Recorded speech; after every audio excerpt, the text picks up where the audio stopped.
Welcome to the program. The national chairman of the NDC, Asiedu Nketia, has revealed an explosive detail about how the decision to change the leadership of the party leading to the 2024 general elections resulted in serious tension within the party.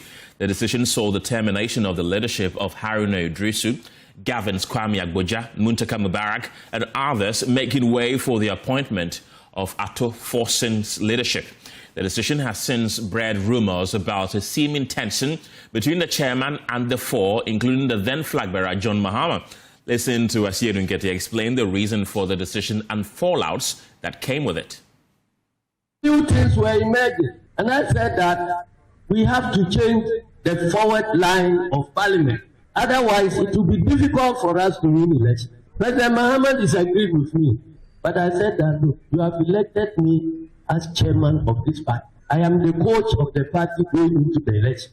So let me make the changes that will win us the election. When we win, we all enjoy together. Since I made that change, I say my brother Haruna sit somewhere. The other guy, Muntaka, you also sit somewhere. Let people come, new people come, and you sit on the bench and watch.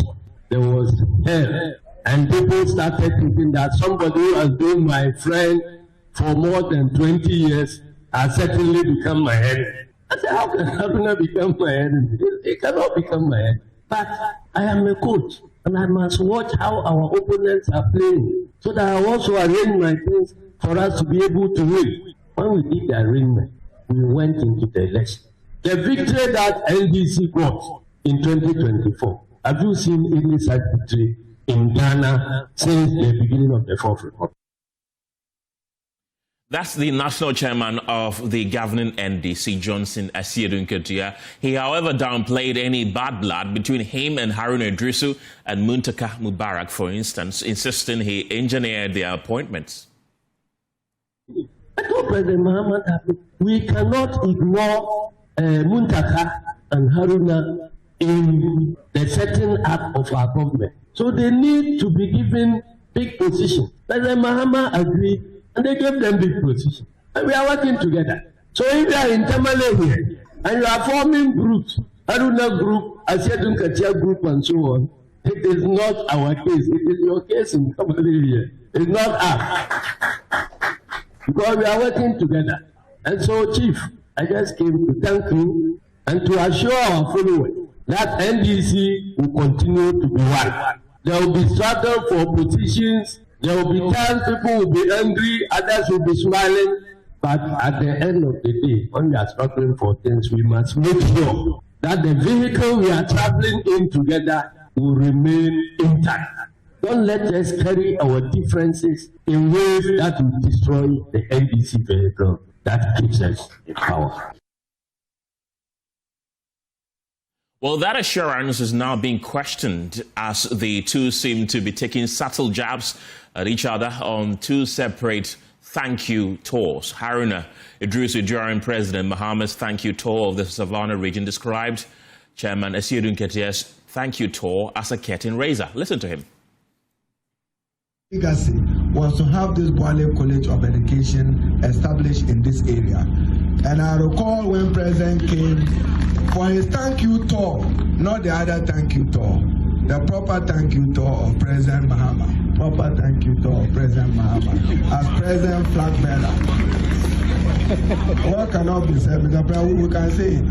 The proper thank you of President Mahama, not the curtain raiser one.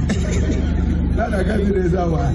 When President Mahama came for his thank you, he assured the people of Tinga, thanks to your MP, that they will get a dedicated STEM school.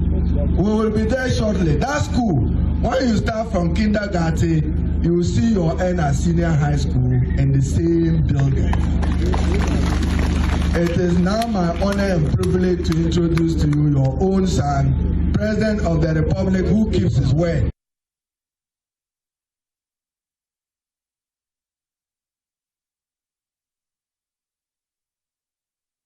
That's the Education Minister, Haruna Idrisu. Well, some key party officials have already raised concerns over deepening cracks within the party regarding who succeeds President Mahama.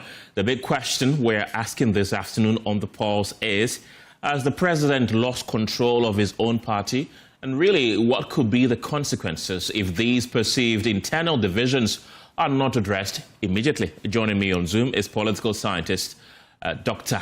Paul Hezwa. He's a lecturer at UNIMAC IJ. Also joining the conversation is political scientist Dr. Jonathan Asante Ochre. Gentlemen, thank you very much for your time this afternoon. Dr. Asante Ochre, I want to begin with you. What do you make of Johnson Asiedu Nketia's justification for the removal of Haruna Idrisu as then minority leader? Well, obviously, that's a point of correction. Political analyst and an executive director at the African Institute of Strategic Studies. At the time, you remember quite rightly that the narrative then was going to be a matter of the economy.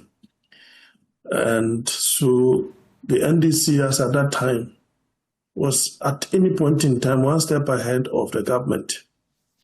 And you could appreciate the fact that Dr. Atuforsen then was the one who raised the issues of possibly some haircut. Government denied it, that was supposed to go to, the IMF and so on and so forth. So you could see that the path, or in terms of the 2024 elections, what was going to happen was the fact that the economy was going to drive the narrative. And so it was a strategic decision that, the chairman, if he single-handedly took that decision, did so. So as of now, I believe that, that decision was not taken lightly. And so if you ask me, that is my preliminary comment on that particular question. Let me bring in Dr. Hezwa there. You're welcome to the program. What do you make of Chairman Asiedu Nketia's claim that he engineered the removal of then minority leader Haruna Muhammad and also minority chief whip Muntaka Mubarak?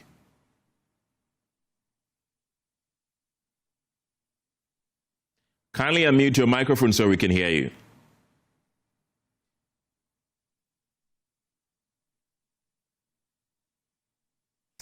Right, we are trying to establish connection to Dr. Hezwa there, but I still have Dr. Jonathan Asante Ochre with me. The NDC constitution clearly states that if in government, the president is the leader of the party. In view of these perceived cracks, would you say the president really has a hold of this party? Because many are arguing that it appears that the chairman, Johnson Asiedu Nketia, is rather playing that role while the party is in government. Well, I don't think that is the case. In actual fact, when the decision was taken to remove the two and the others, President Mahama was not even yet the candidate of the NDC. He had not been elected. And so at that time, he was then, the front runner in terms of being the leader of the party. Right. So when he suggested that the president did not like that particular decision, then not yet a candidate, he said he didn't like that decision. Well, for me, if that decision had not, yielded the desired result, I don't know what he would have said, for now. But as of now, the president is indeed in charge. He is the leader of the party. But you have to appreciate something. Where Mr. Asiedu Nketia is coming from is the fact that, look, he wants to demonstrate to the people whom he was talking to that he has leadership qualities, that a leader should take a decision whether for good or for bad. He must stick by it, right, and take responsibility. So he wants those audience to appreciate the fact that he took that decision inured to the benefit of the party. That for me in itself is an overkill. Right. Changing or doing a reshuffling in parliament was not flag bearership.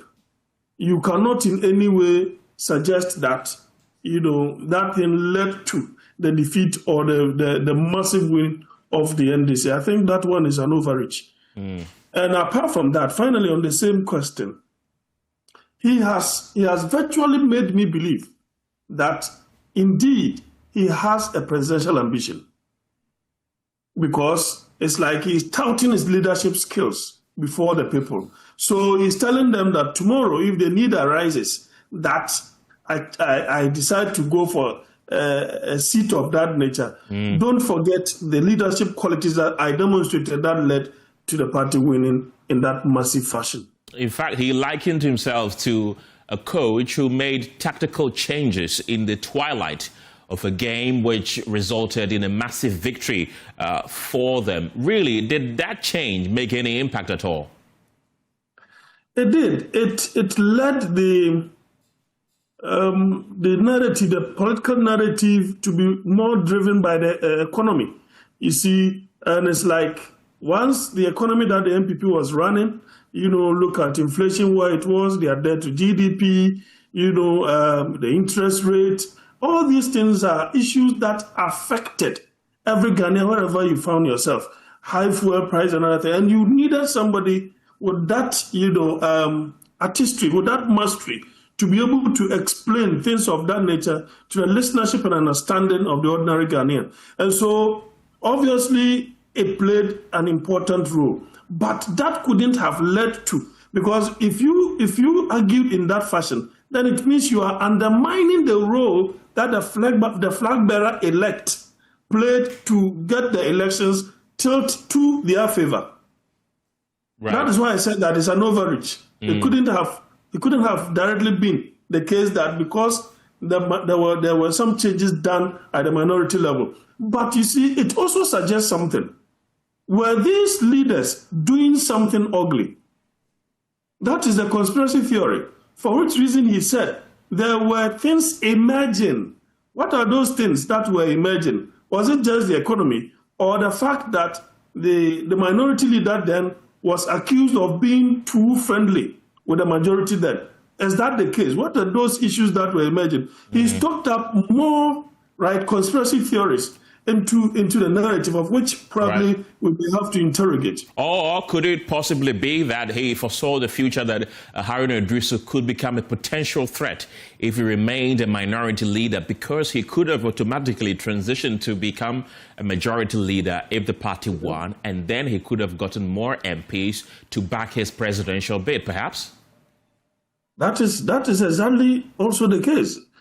Hazarding such a guess is not far, from a reasonable conclusion, because Mr. Haruna is a colossus within the party. If you even look at the way his vetting processes went, the minority then, Mr. Fenyomakin was virtually hacking everyone that he felt, was holding the light or a torchbearer of the NDC. But when it got to Haruna's vetting process, you could see the friendliness and then the idea of people praising him here and there. So, Mr. Haruna, he's been a fantastic, previously he was a minister, he's been a fantastic MP. Some of us even felt that if Mr. Aban Babin, is no longer the Speaker of Parliament and they are still in government, the most likely person, if he does not go for the presidency or he doesn't, get to that level, the most likely person with that kind of experience is Haruna. And those are some of the arguments I made when the changes were made. Dr. Santiotre, don't go yet. Dr. Paul Hezwa is a lecturer at UNIMAG IJ. Welcome to the program. You're a political communications expert. I want to pick your thought on the move that Johnson Asiedu Nketia made to remove then minority leader Haruna Idrisu and replace him with Cassiel Atto Forson. Was it a tactical move, you say, and did it pay off at all? Unmute your microphone so we can hear you.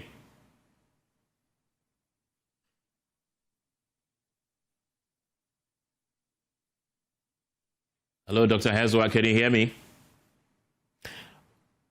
We're finding it difficult to establish connection with Dr.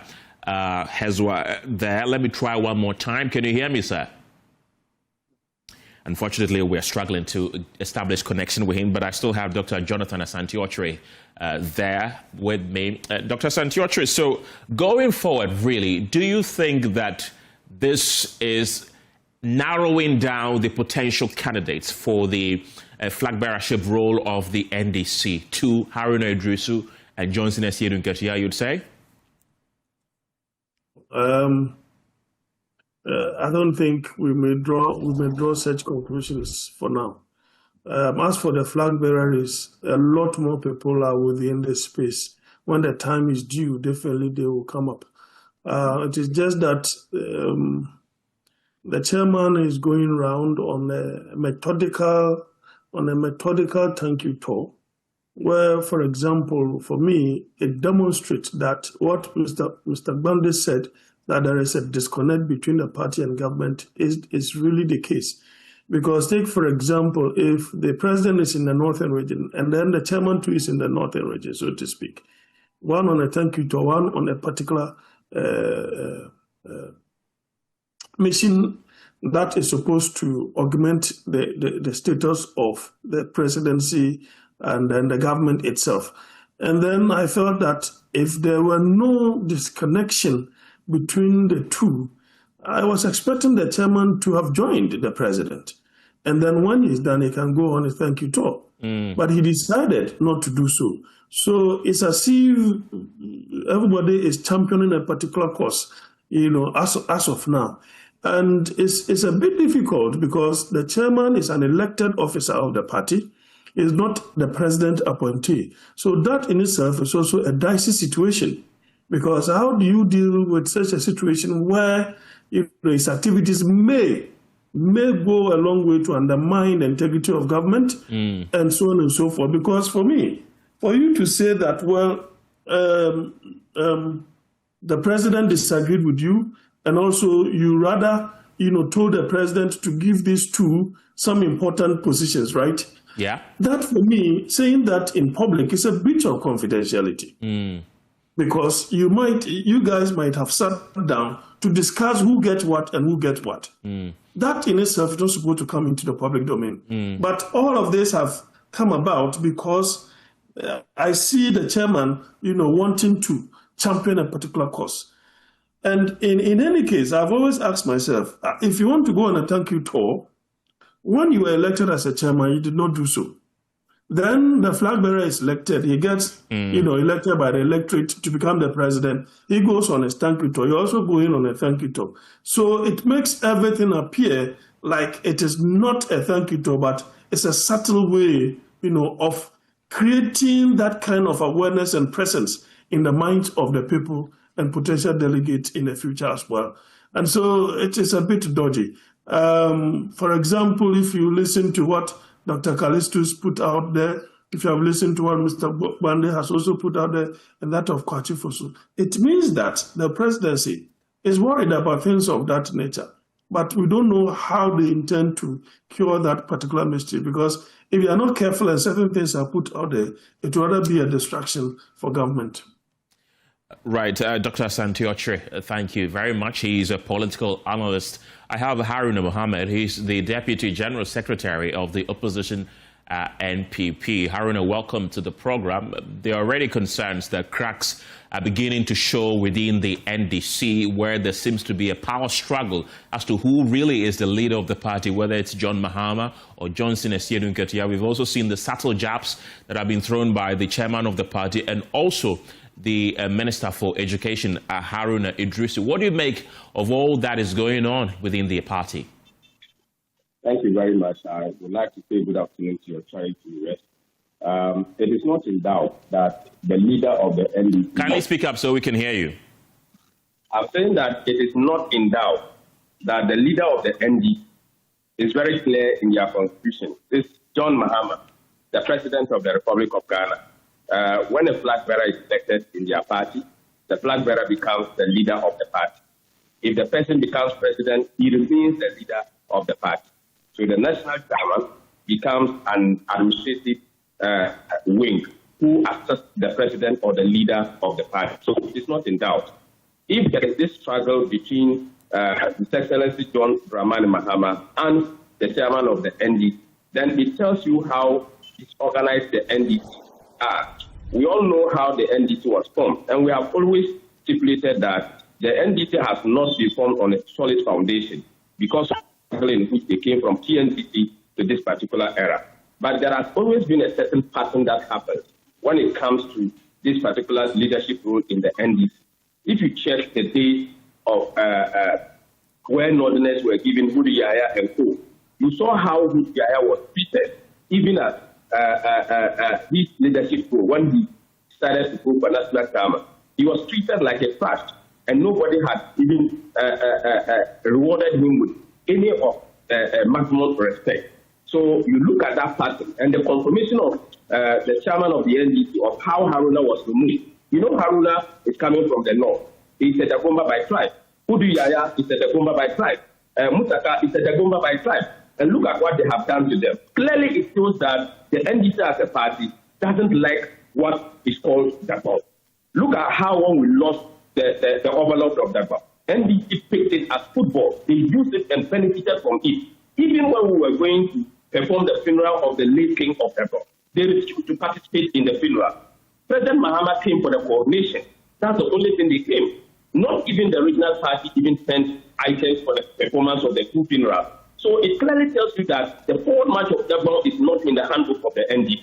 And that is why they treat the towns of Dagomba with disdain, disrespect, and don't want them to lead any particular role. Even if you take such a decision to help the horses of the NDC, you don't come out publicly to say so.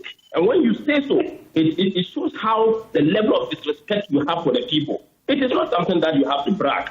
Haruna, no matter what, I'm not in the same political party with him, but Haruna is an institution in the NDC. Muntaka is a principal person in the NDC. And I'm very proud that they are Dagombes and I'm Dagombe. And they should learn to treat Dagombes right. They should learn to treat Northerners right. And if not for anything, I can question that it's because John Mahama is a Northerner. That is why they are also treating him like that. I'm struggling to get the connection here. Haruna, can you hear me?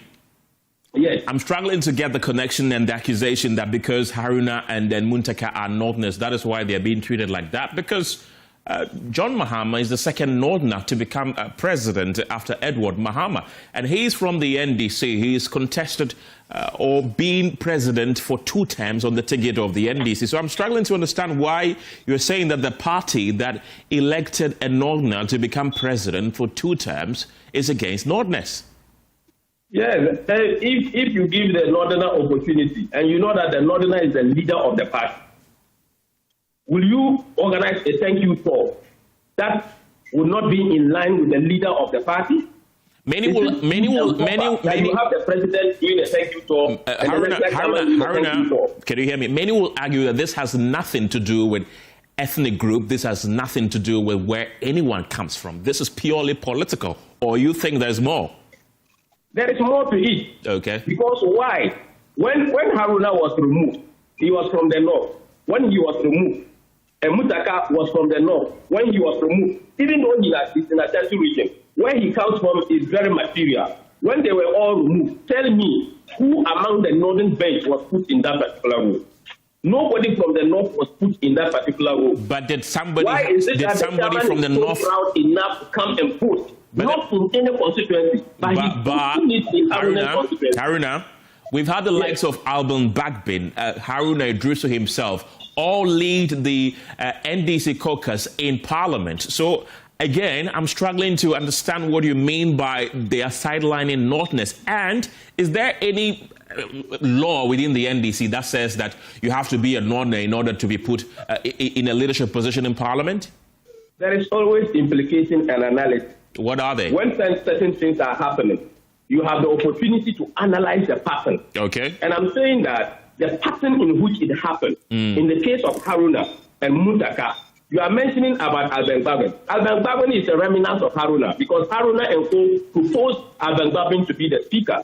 So if the party could have removed the speaker by a decision from Adabraka headquarters, they would have done so. But because they cannot do that, because the removal of the speaker is a constitutional matter, so because they will not be able to do that, and we are not talking about this 1/3 parliament, we are talking about a shared parliament where we had 137, 137. So in which case, they wouldn't have been able to remove the speaker because Adabraka office cannot remove the speaker, but Adabraka office could have removed Haruna and Muntaka. And you look at the pattern and the boastful nature that the chairman will have to go to, even his constituency. If for anything at all, out of respect, you will not be speaking to his constituents that Haruna was removed. Right. So you don't see it as a mere power struggle, but you see that there are more connotations in that. But Haruna, don't go ahead. I'll come back to you. No, but Carlos, Henry, the point here is that there is no sensitivity was not played. Okay. Because they should have been sensitive to know that this communication should not, even though there is power struggle. And in that particular power struggle, you should be very sensitive in the information you put out. Okay. And we must also do so with values. Okay. We must also do so with inclusivity. We must do so with unity. And we will not look at NDC to force. We need NDC to be stronger for us to defeat them. Okay. Haruna, don't go yet. Dr. Paul Hezwa, let's try again one more time. He's a lecturer at Unimac IJ. Dr. Hezwa, please respond if you can hear me. Unfortunately, we do not have clear connection to him. Let me continue with you, Haruna. So clearly, hello? Yes, Dr. Hezwa, can you hear me? Yeah, I can hear you. Can you hear me? Thank goodness, I can hear you finally. Welcome to the program. Thank you very much. I want to pick your thought briefly on the statement by the NDC chairman, Asiedu Nketia, that he orchestrated the removal of Haruna Idrisu and Muntaka Mubarak as leaders of the then minority caucus in parliament. Good decision, you say? Right, thank you very much. At the time, I think at the time, 2024, it wasn't very prudent for him to have stated things like that. But now he thinks that he is in a very good position to become the flag bearer, and for that matter, he will have to position himself as somebody who has the leadership qualities to move the party forward. But well, to some extent, one would say that it was a good decision because in the end they won. But again, as my other colleague said, you cannot totally attribute that to the outstanding gap that resulted. Possibly it was part of the reason. But my worry is that, in trying to portray yourself as somebody worthy to represent the party as a flag bearer, it is important that at this point you need to be very careful about the packaging of your message because, well, you are portraying yourself as somebody who is very solid and who can really take bold decisions. But you also have to think about the party itself. I mean, whether what I'm saying is going to really put or endanger the party in one way or the other, because you are giving arsenal to the opposition. And not forget, NPP themselves, they actually found themselves in this same situation, and it really contributed to their downfall. So it is quite worrying that in trying to project himself as a worthy candidate or somebody who can be trusted, that is quite self-seeking anyway. But it has to be that the party ambition should be paramount, and you ought to be very careful how you package your message. Otherwise, it's going to be counterproductive. Since it won power in December 2024 with that overwhelming victory, the NDC has always sought to project a very united front. Do you think that the cracks within the party are now beginning to show? Certainly, as I'm saying, whilst they were in a position, the cracks were there, but because NDC, they are very good at trying to suppress, these divisions. But now the reality is, coming out clear, because one thing is that power vacuum has emerged. President Mahama possibly might not run again. I mean, per the constitution and all of that. And so now everybody wants to, put their right foot forward and then say that, yeah, I'm the right candidate. But in doing so, my contention is that in doing so, you ought to be very careful because your personal interest shouldn't override that of the party interest. If that happens, you are giving arsenal, you are giving the opposition the power to, hit at you because they themselves, NPP, they suffered this massively. And even as we speak, they are trying to mend the fences and trying to make sure that they put their house in order. So you have the hindsight of what happened, and therefore you don't have to be doing things that put somebody into a position. That is my argument here. This is the first direct confrontation between Haruna Idrisu and Johnson Asiedu Nketia, although none of them has publicly declared that they want to contest for the party's flag bearer. Do you think there's more to come, more showdown to come between them? Certainly. This is just the beginning. And what I will say is that the party should do a lot to try to suppress some of these things. Because, look, power vacuum is emerging. And once power vacuum is emerging, everybody will contest equally and strongly and forcefully. And so, you are selling your candidature, or you are selling your, what you can offer the party. And so, in doing so, you have to also do so with caution, so that you don't really hit the party at a place that it will hurt most, or give power arsenal to the opposition to drag the party, in the mud. Right. Dr. Hezwa, thank you very much. Dr. Asante is still with us, joining the conversation. Asante Otre, rather, Dr. Asante Otre, political analyst, is still with us on this conversation. I want to pick your final thoughts so that we wrap up. Well, I will end my submission, by saying that I think at this point in time, this particular information that the chairman put in the public, space was not necessary. Sleeping dogs should have been allowed to be at their own corner, and then the system continues. Right. But I am also looking at a situation where, if the activities of the chairman tend to be a distraction or anti-party, then obviously the structures of the party will have to work towards that to ensure that nobody, takes advantage of the system. Other than that, I think they must all be well focused on whatever they intend to do, for Mother Ghana. What do you make of Haruna Mohammed's claim that the NDC seems to be against Northerners, particularly Dagombas? Because according to him, if you look at Haruna Idrisu and then Muntaka Mubarak, they trace their origins as Dagombas. That is why they were sidelined. Does he have a case? Well, I was really surprised that Mr. Haruna went on that tangent. In the first place, were they not Dagombas that they were given the position in the first place? So I think it is much ado about nothing. They were Dagombas, they were given the position. So if they lose the position, it is not because they were Dagombas. That is why they've lost that position. What about they becoming ministers today? Is it because they are Dagombas? I think that argument is moot. Right. Dr. Jonathan Asante Otre is a political analyst. Thank you very much. And earlier we heard from Haruna Mohammed, who is the Deputy General Secretary of the opposition NPP. We also heard from Dr. Paul Hezwa. He teaches at Unimac IJ. And this afternoon on The Pulse, we look at the growing political messaging battle in Ghana, with the NDC focused on tightening communication discipline, while the NPP claims rising threats to free speech. A reported directive from Godwin Akoghan has sparked debate over centralized messaging within the NDC as the party seeks tighter control of its public narrative. The MPP, meanwhile, points to recent arrests of its members as evidence of political intimidation. Internal tensions in the NDC have also surfaced in the recent exchange between Johnson Asiedu Nketia and Haruna Idrisu over party decisions and President Mohammed's appreciation tour. So is this about message discipline or media control? And really, who is winning the narrative? Joining me in the studio is NDC Deputy Communications Officer Godwin Akoghan. Mr. Akoghan, grateful for your time this afternoon. You're welcome. Thank you, and thanks for having me. Right. I have a press release here dated Saturday, the 23rd of May. The subject is that enforcement of strict panel placement from Monday. It has your signature under it. Did you sign it? Sure.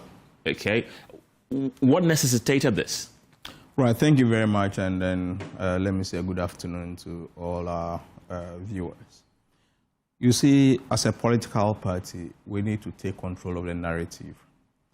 We've had our own experiences, especially in 2016, where we had His Excellency John Dramani Mahama doing a lot of fantastic work. And when we were, building schools, we were building hospitals, we were constructing airports and all that. We had our opponents who had no message to give, but spent time on peripherals, issues like Akonfem, issues like Papano, and all that. Unfortunately for most of our communicators, we also followed that route, and we engaged them on that level. And in fact, instead of spending time to talk about the achievement of the administration, we followed the Papano, Akonfem stories, and it drowned on the good works of His Excellency John Dramani Mahama. So this is just to alert all our communication team members to stay focused and let something pass under the water as we focus on the main agenda of making sure that the good work of this party is known to everybody.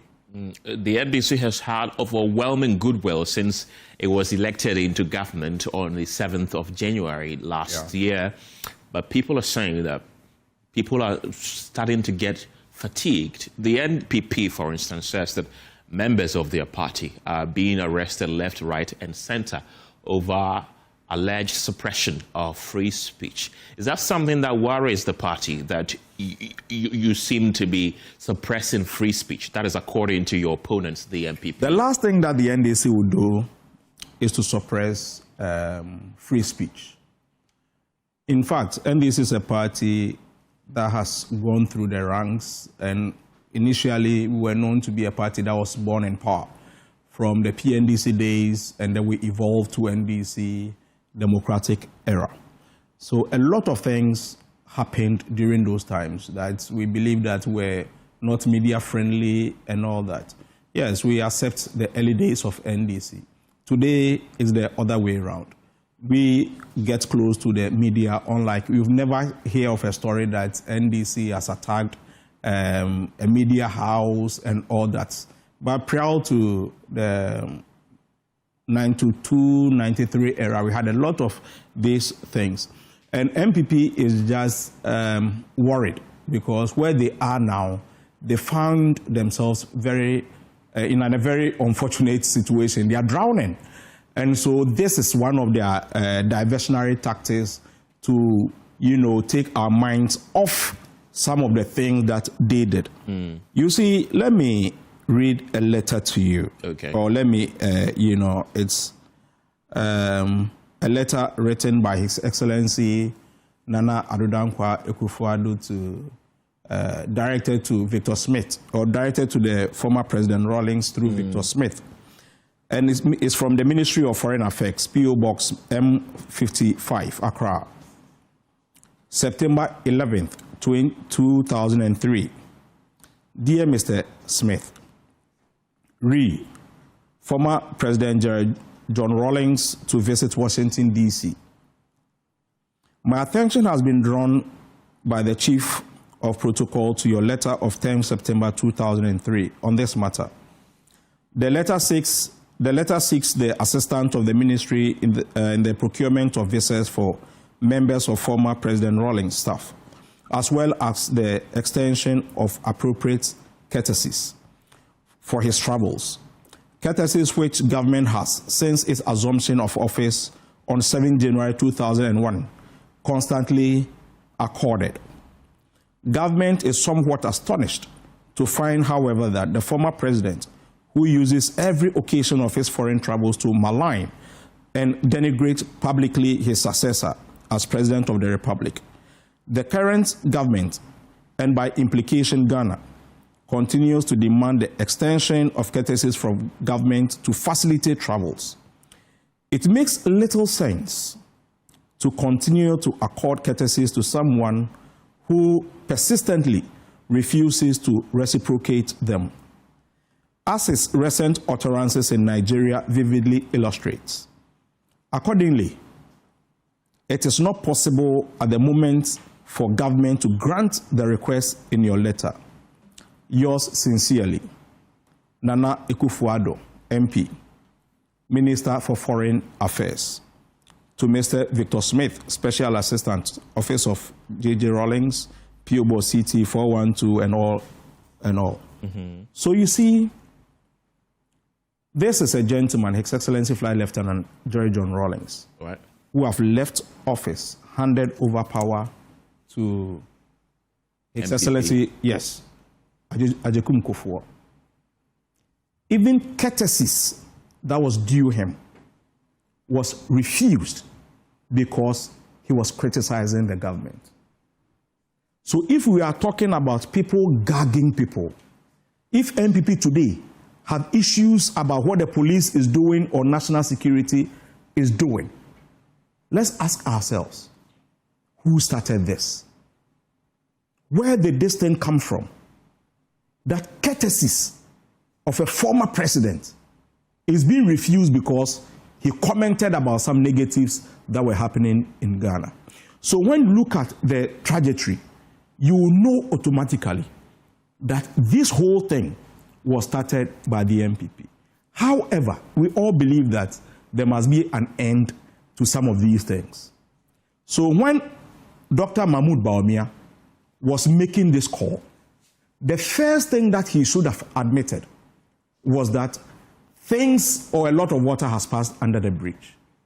Let's come to a compromise. Let us agree on some, let's have some understanding and see how best we will grow our democracy and then our politics. But as usual, hypocritically, we decide that we will not address the main issue, but you pretend as if NDC is doing something different. One thing I promised myself is not to, catalog the number of arrests that happened during our time. I've given you a first one of a president. If I'll give you another example of our national chairman, Chairman Ofosu Ampofo, went to court from 2002 until 2006 when we won. He went to court for 88 solid times. What did Chairman Ofosu Ampofo do? We had a meeting, communication meeting, after the attacks on NDC at the Ayawaso West Wagon by elections. Right after that, we had a meeting. However, some audios came out that he has said something that has a cause on national security or the safety of citizens or something. For 88 times, Chairman Ofosu Ampofo was in court. The most bizarre and the most painful one was when Chairman Ofosu Ampofo went for a surgery in US. The court date was supposed to be a week after. Chairman Ofosu Ampofo appealed to the then Attorney General to excuse him for just a court date. So they should just extend the court date for a month so that at least after the surgery, he will heal and come back to Ghana and continue the trial. Godfred Odame refused. So he had to manage to come back to Ghana, and because of the surgery, he had to use 3 different flights so that after every 4 hours, 6 hours, he will have a rest before continuing. He came to Ghana only to be told that Godfred Odame is not ready, so the court date has been postponed. How cruel can we be to ourselves? So today, if you are demanding that we should either be lenient or we should not touch your beloved people who you have sent out to denigrate and attack people, with which mind would we appreciate, or with which intent do you have? That is where we are as a country. Okay.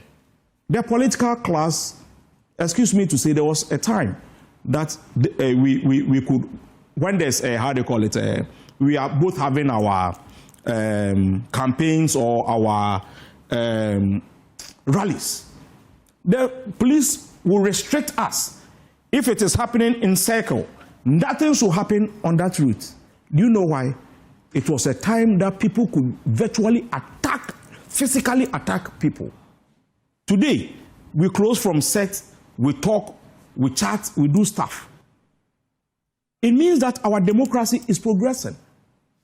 It is our prayer that some of these things like insult, disrespect, and all those things will leave our body politics. But we can't solve that hypocritically. And that is the call to NPP.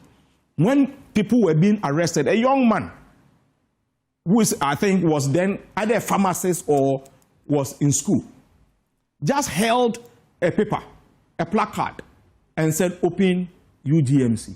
What happened? You have attacked and denied His Excellency John Rawlings privileges. On our chairman, you did same. On our communication officer, lawyer Sami Jemfi, he also went through all this.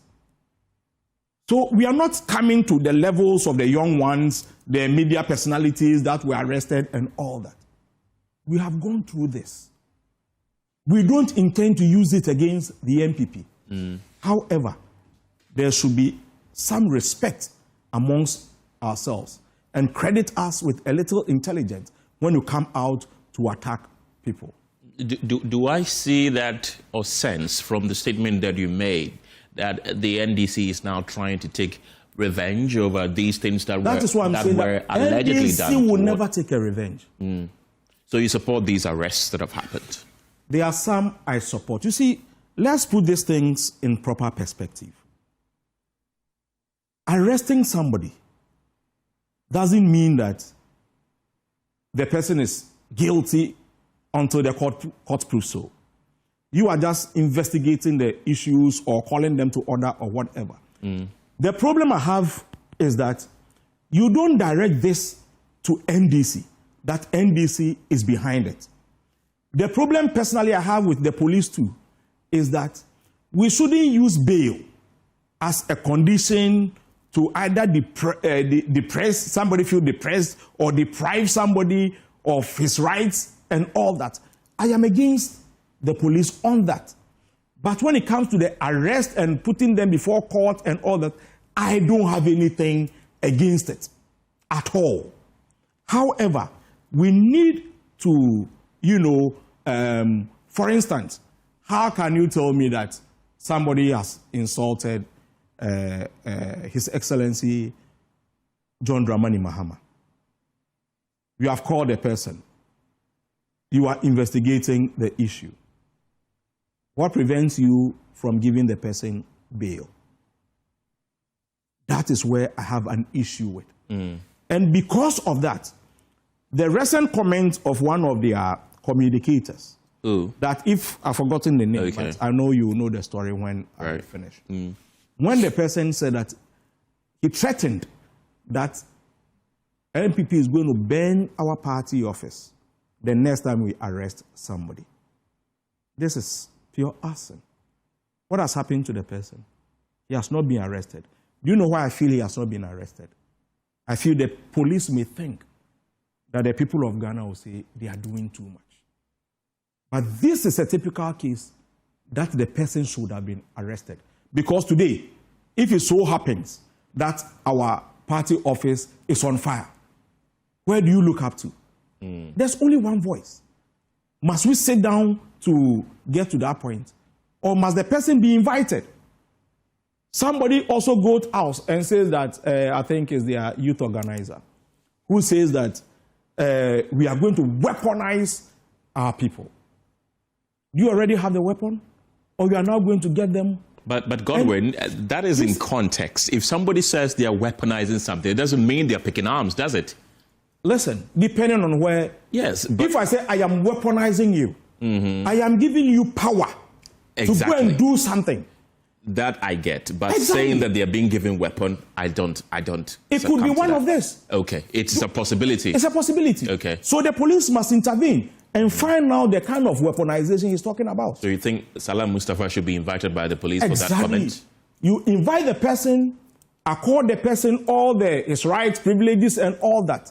If it is due a bail, let him have it so that you continue with your case and all that. That discipline must be seen in our body politics. There are people who, the NPP says that there are people who were just criticizing the president. They claim that some even just posted that Dumso is back and were picked up by the police. that is a clear stifling of free speech, and that the NDC did worse to former President Akufo-Addo. According to the police, that was not the reason for the arrest. What was the reason, if you have the details? Yes, there was a complainant that his billboard has been used to paste that. Okay. So it is not the Doomsaw is back, but the use of somebody's signage without the his person's knowledge consent and all that. Okay. It may be associated with him. That is why he made a report and the guy was picked up. But do you think that people should be arrested for insulting the president? For insulting the president, I don't know what the law says. However, it is morally wrong for anybody to go out there insulting the president, insulting people and all that. I disagree to that. We're not talking about morality here, Godwin. We're talking about practicality and the law. Yes. Do you think that people should be arrested for insulting the president? If the cyber law criminalizes it and the police decide to use it, I don't have an opinion on that. Okay. Because you see, one way or the other, we can all fall foul of some of these things. Right. The most important thing is to acknowledge that I got it wrong, and sometimes you can even, when you go to court, sometimes they can tell you that correct this impression that you have given. So that opportunity is given to you. So if we have a challenge with the law, let's talk about the law. Because as we speak now, I don't see anything that's untoward that the police has done, apart from applying the law. That is why I say we shouldn't look at this thing with a hypocritical analysis. Let's be fair. If the law is something that we think it is not good for us, let's address it. And let us not single out people and say that if you are arresting MPP people, it is wrong. But if you are arresting NDC people, then we are good to go. Right. Media Foundation for West Africa, I believe you've heard of them before. Yes, they released, a thorough work that they've done. And according to them, there's been 14 arrests of people who are thought to have criticized the government. They say that that is almost double of what happened during President Akufo-Addo's time. And according to their research, such arrests were 8. And within just 15 months, there's been 14 arrests of people seen to be heavy critics of the NDC government. If that is not a stifling of free speech, what is it? They should go back on the work they did. They didn't do a thorough job, you'd say? One day, on the 17th of December, 28 people were arrested for demonstrating. And the highest point of showing your displeasure is through demonstrations. One day, on the 17th, 28 people, including my own chairman, Chairman Fifi Taylor, then my former chairman, Chairman Ava.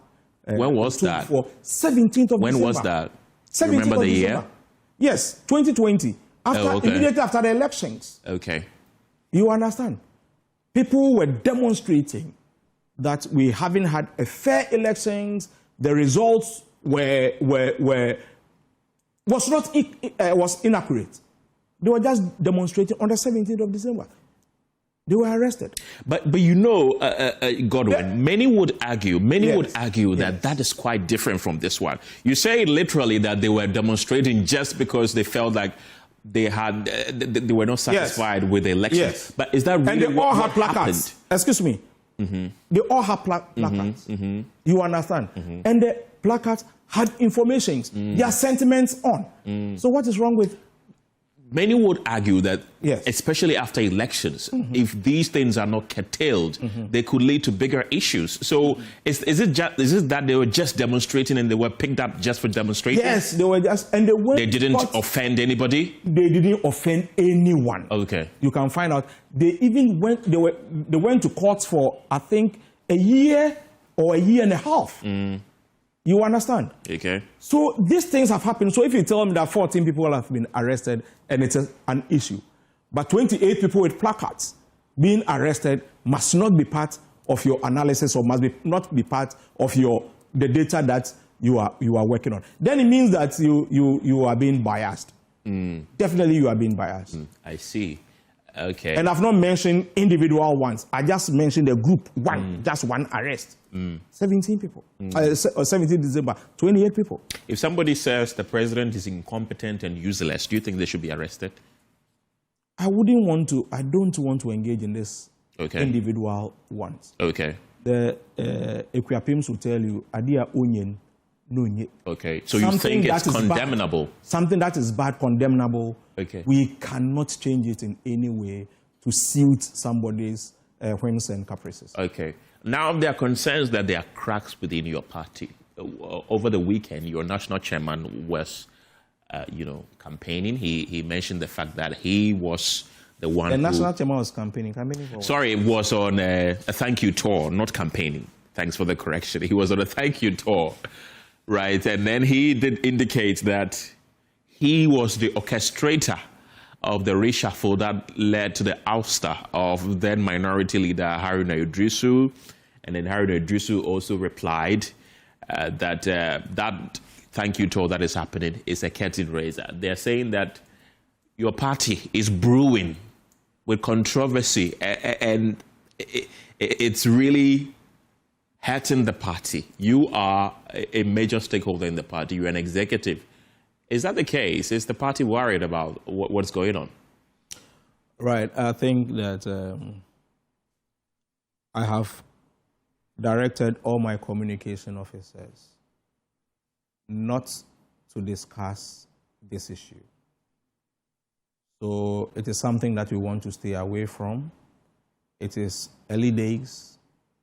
We are in our reorganization time, putting the party structures from branch through to the constituency, regional and national elections. So we are supposed to stay on that and stay on the achievement of this administration. We wouldn't want to engage in a thing that somebody has said and something that somebody has responded to.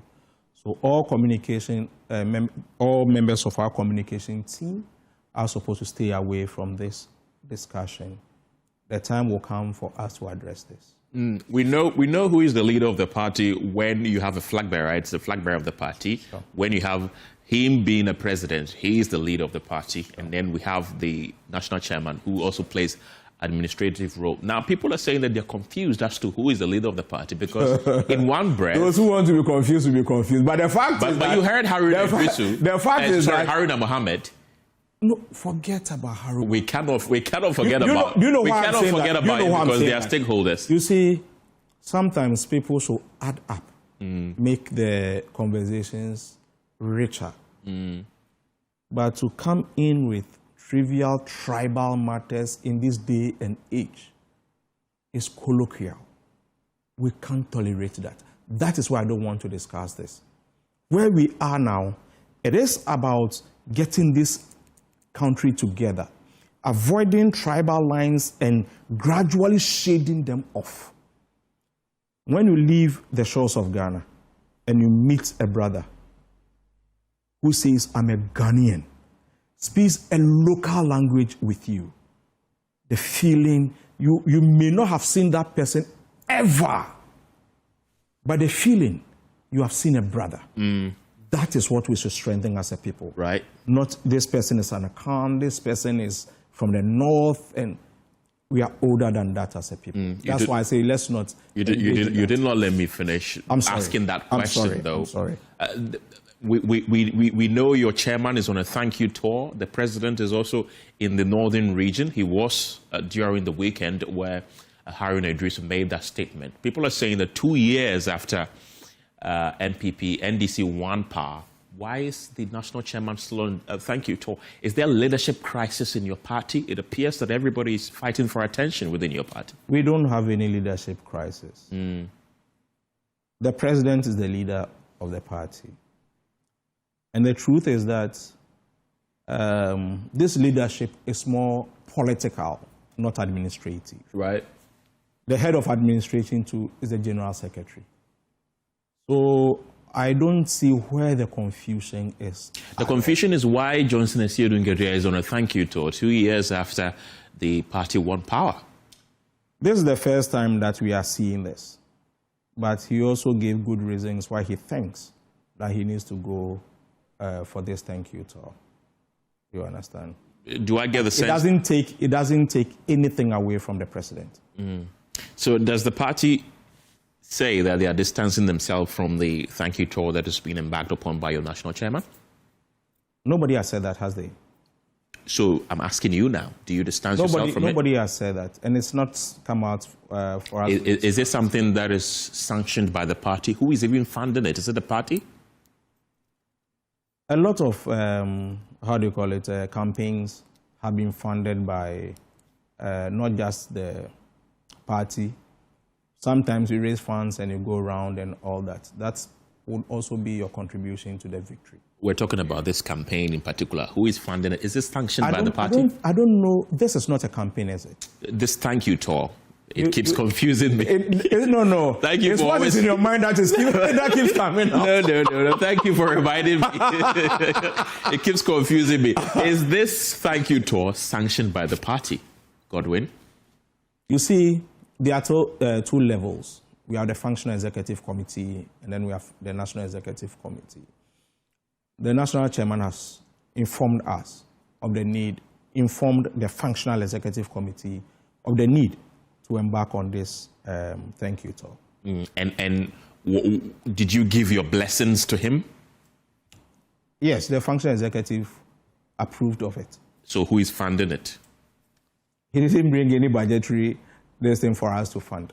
So it means that he's getting people to help him out. That means this is not something that is being funded by the party. No, it's not being funded by the party. Okay, yes, it's being funded privately through his endeavors.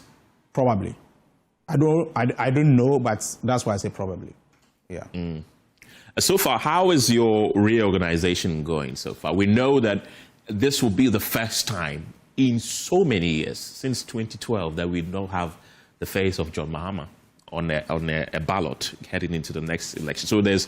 Our reorganization is going on well, and then currently we are at the branch level, soon we'll be at the constituency, regional, and then the national level. Are there any timelines that you set to... Yes, I think the final elections will be in December, the national election. That ends it, the reorganization. December this year. December. That is to elect who? The national chairman. Okay. Sorry, the national executives. Yeah. Okay. And when will the flag bearer election happen?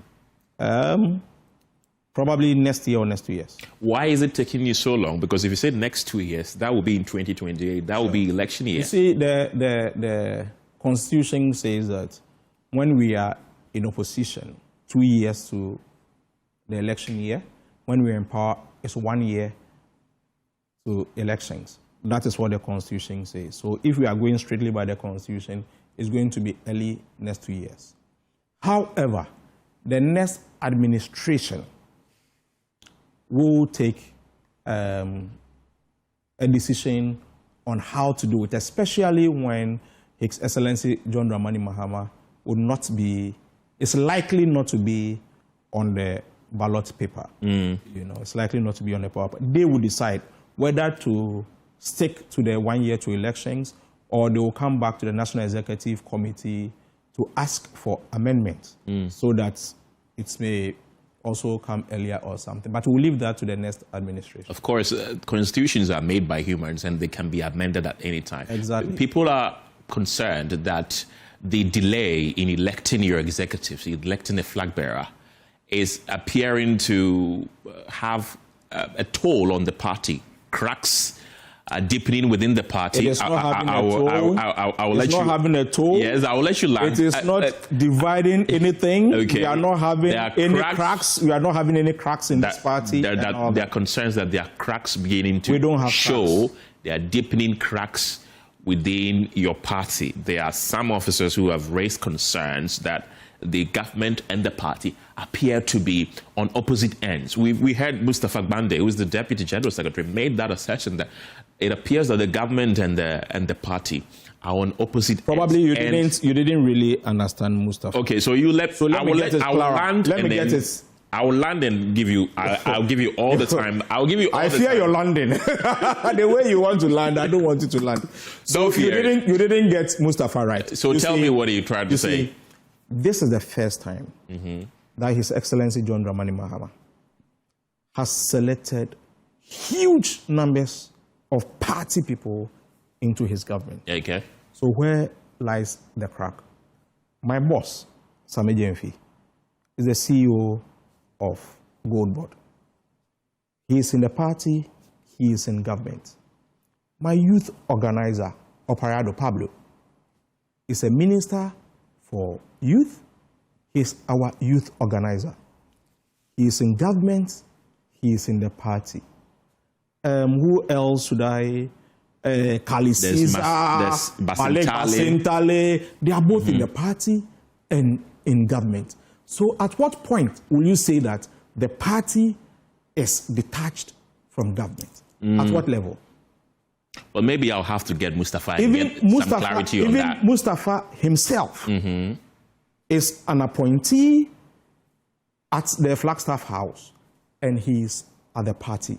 But the names, all these names that you mentioned, none of them has shown signs that they would want to lead the party into election 2028. So that is where I don't understand why you think that if somebody has shown an interest. I'm not thinking. Those are concerns of Ghanaians and party supporters. So that's okay. Let me take that and say that I'll be surprised that somebody may feel that somebody deciding or wishing or hoping to lead the party must bring cracks to the party. Then it means that the party then would have been seen as very weak. Party will run, government will run, as long as we are together and we know that definitely there will be an election. We just need to be measured in the way we do things. One of the reasons why the MPP went to the polls earlier to select their flag bearer was that they wanted the party to heal. That is what they told you. Yes, that's what but in reality, they knew that the shine of Baumia will fade. So if the shine of Baumia will fade and they want Baumia, let's settle that first before we go to the rest. That is what you also know. Thank you. What is public is what I'm alluding to.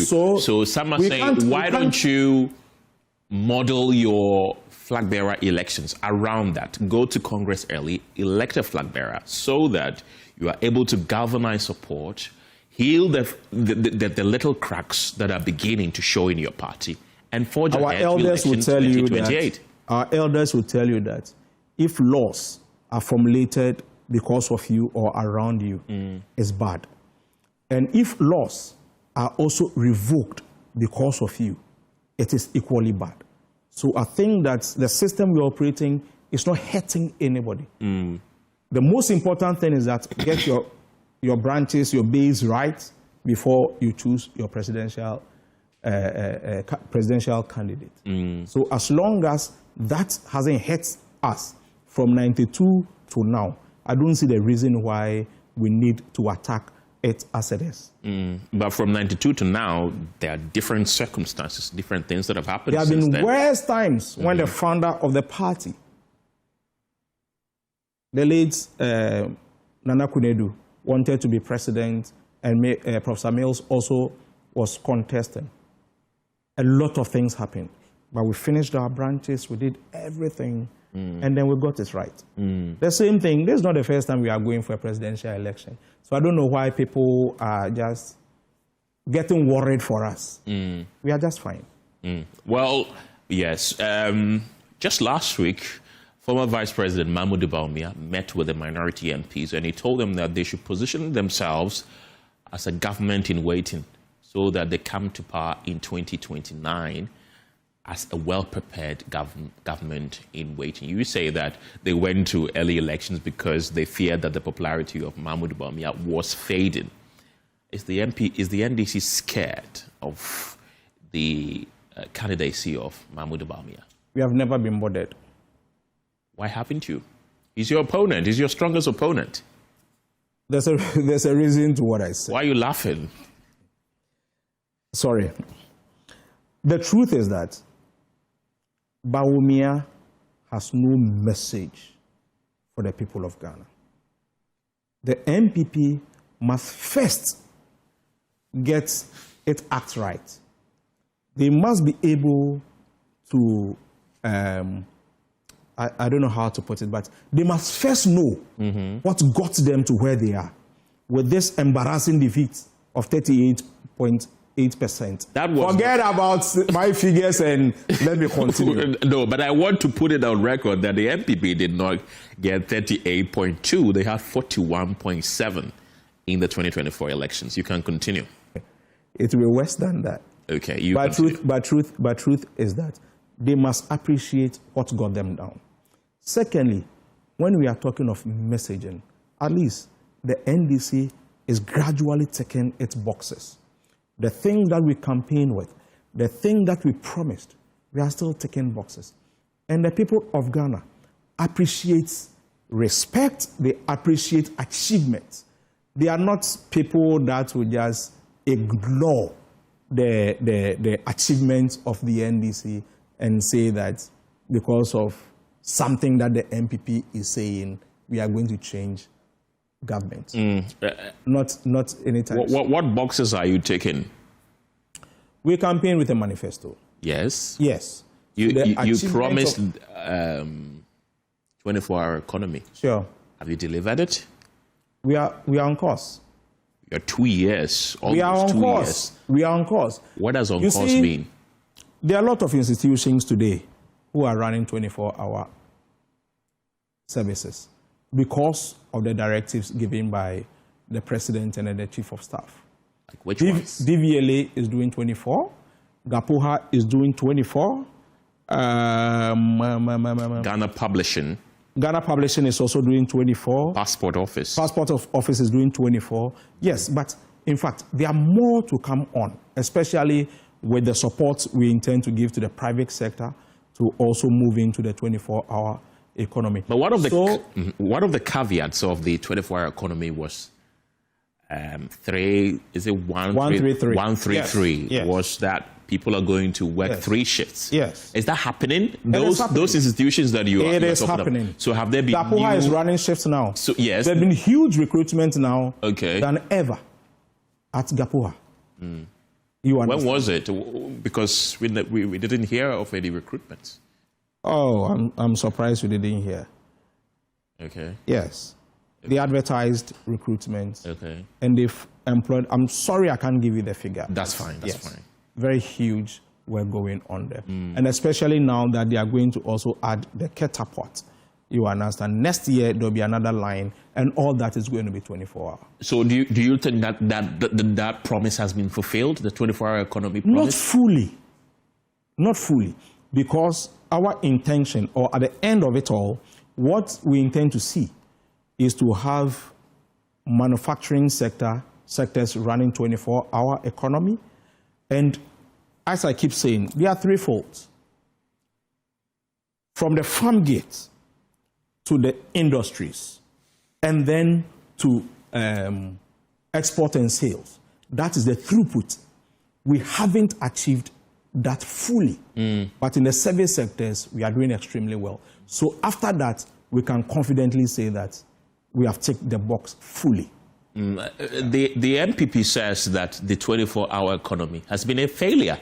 They say you haven't even started it. So I'm surprised. They are looking for classmates, but they won't get it in NDC. Is that why you say Baumia doesn't have any message because of some of these statements? Many more things. Many more. Like what?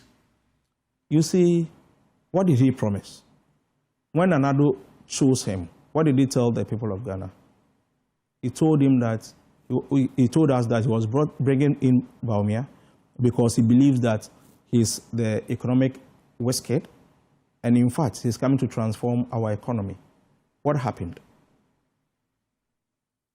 They left us with a junk economy. How does he convince the people of Ghana after this successful transition from junk economy to economically stable economy? But the MPP argues that part of the economic transformation that we are seeing today are policies that they introduced in the twilight of their governance. Next question. Which has resulted in the NDC enjoying the fruits. People who want to, associate themselves with the good achievement. And anytime somebody tells you that you've been able to get to this point because, at least, it means that they're appreciating that you are doing something different from what they are doing. But you don't appreciate that they were part of it. How can they be part of it?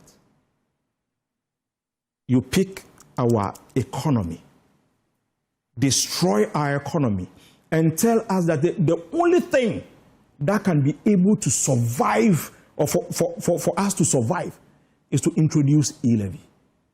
We throw e-levy out of the basket.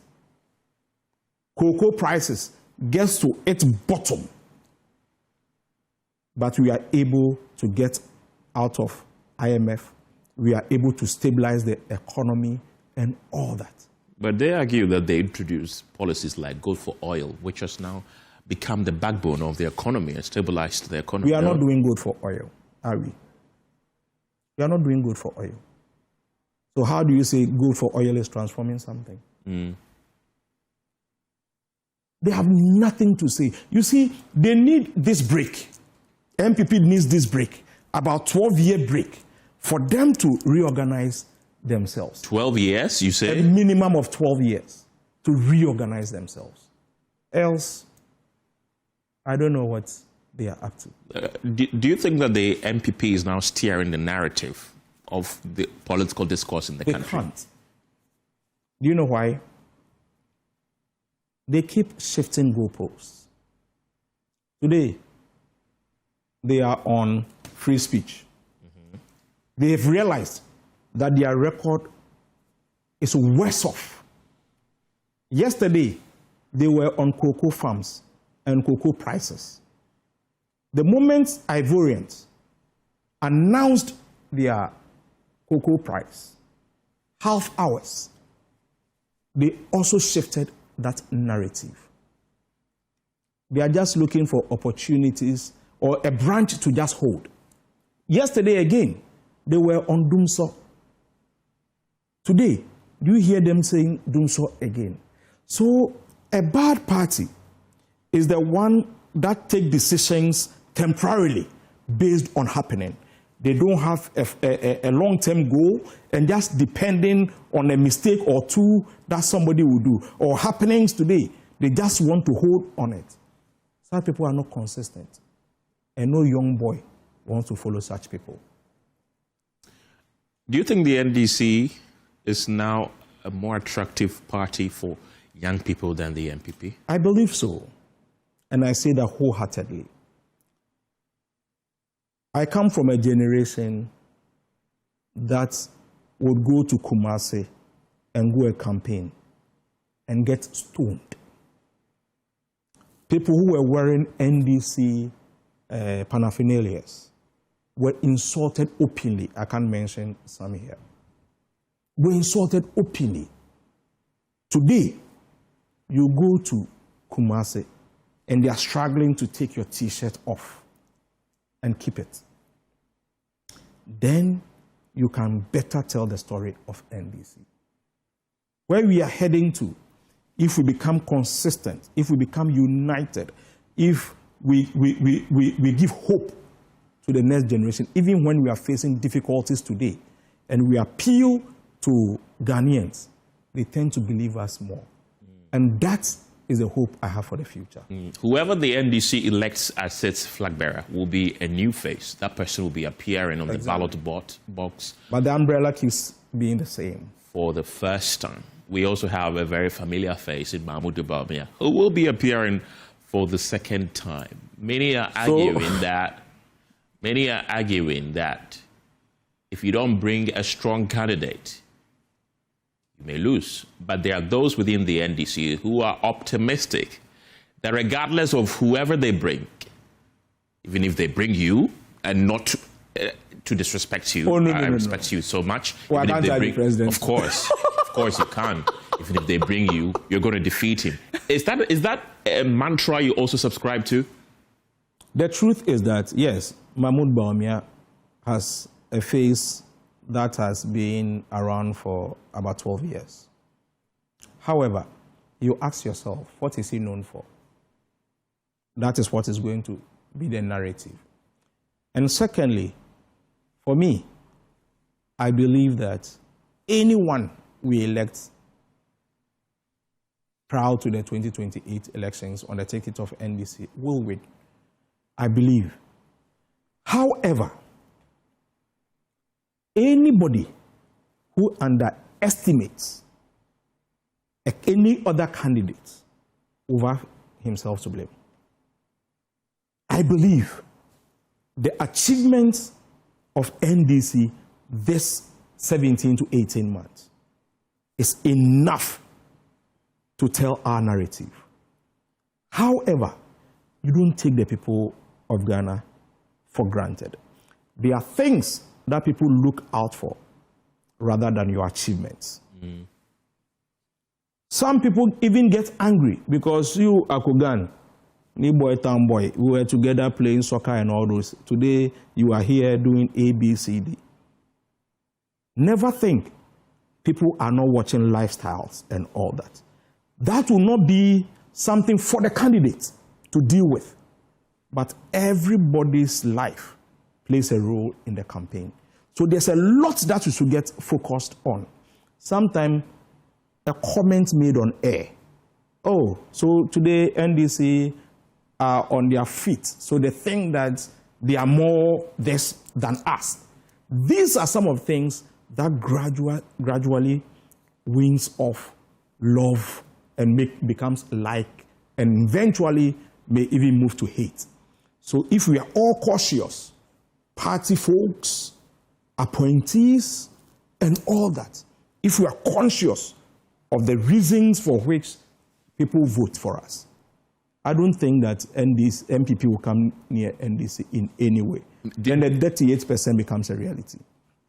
Do you think that the NDC should have been deliberate in getting a succession plan of somebody who would possibly have become an automatic successor to John Mahama if he exits the scene? Because if you look at somebody like Mahmoud Bawumia, he's been in the public eye for 16 years. He's been with Akufo-Addo since 2008 when he was the flag bearer of the MPP. Some are arguing that if you look at the pool of people who are all trying to lead the party, you can't pinpoint this person that, okay, this person is somebody that is a perfect successor to John Mahama. Do you think that the NDC should have been deliberate about getting a successor like the MPP did? MPP's deliberate attempt to bring Bawumia is what gave them their worst defeat. Because people also thought that it was a turn of Alan. In politics, you don't automatically do any quick fix. It doesn't help. Sometimes, when the water is not stable, wait for it to stabilize. Then you know what the people like. And you know something about NDC. Every election, the winner wins with a margin that everybody knows that this is the person of choice. Rawlings had that. Prof. Samuels had that. His Excellency John Dramani Mahama had that. But John Mahama in 2012 had 50.2%, if my memory serves me right. That wasn't an overwhelming victory, some would argue. 52 is overwhelming. 50? 57. I think it's rather 57 or something. No, that was the previous. I'm talking about 2012. I think it was 50 either 50 or 50. I'm not too sure. Yeah, it's between 50 to 51%. The last time it was 97%. Oh, you're talking about internal. Internal elections. Oh, okay. I was thinking about the general elections. No. Okay. Yes. That's correct. That's correct. Internal elections, okay. Whoever wins decisively. Okay. You understand? So that brings calmness always to our party. And don't underestimate our delegates. They know what they want. You see, you can't keep engineering people to take over.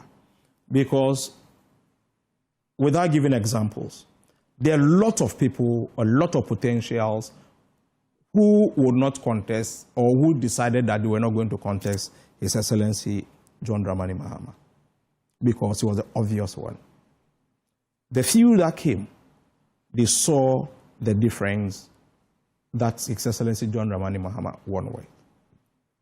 So if you become deliberate and say you want Akogan to be your successor, there are 1,001 people who were hoping and marking time to take over. Do you think those people will work towards our victory when they know that if this ticket wins, the vice is going to take over? Then we prefer that the team will lose so that they will also have their time. So sometimes when it comes to politics, it's a dicey game. The choice of, or the decision of His Excellency John Dramani Mahama not to show face in who becomes the next leader of our party is a brilliant one that I support.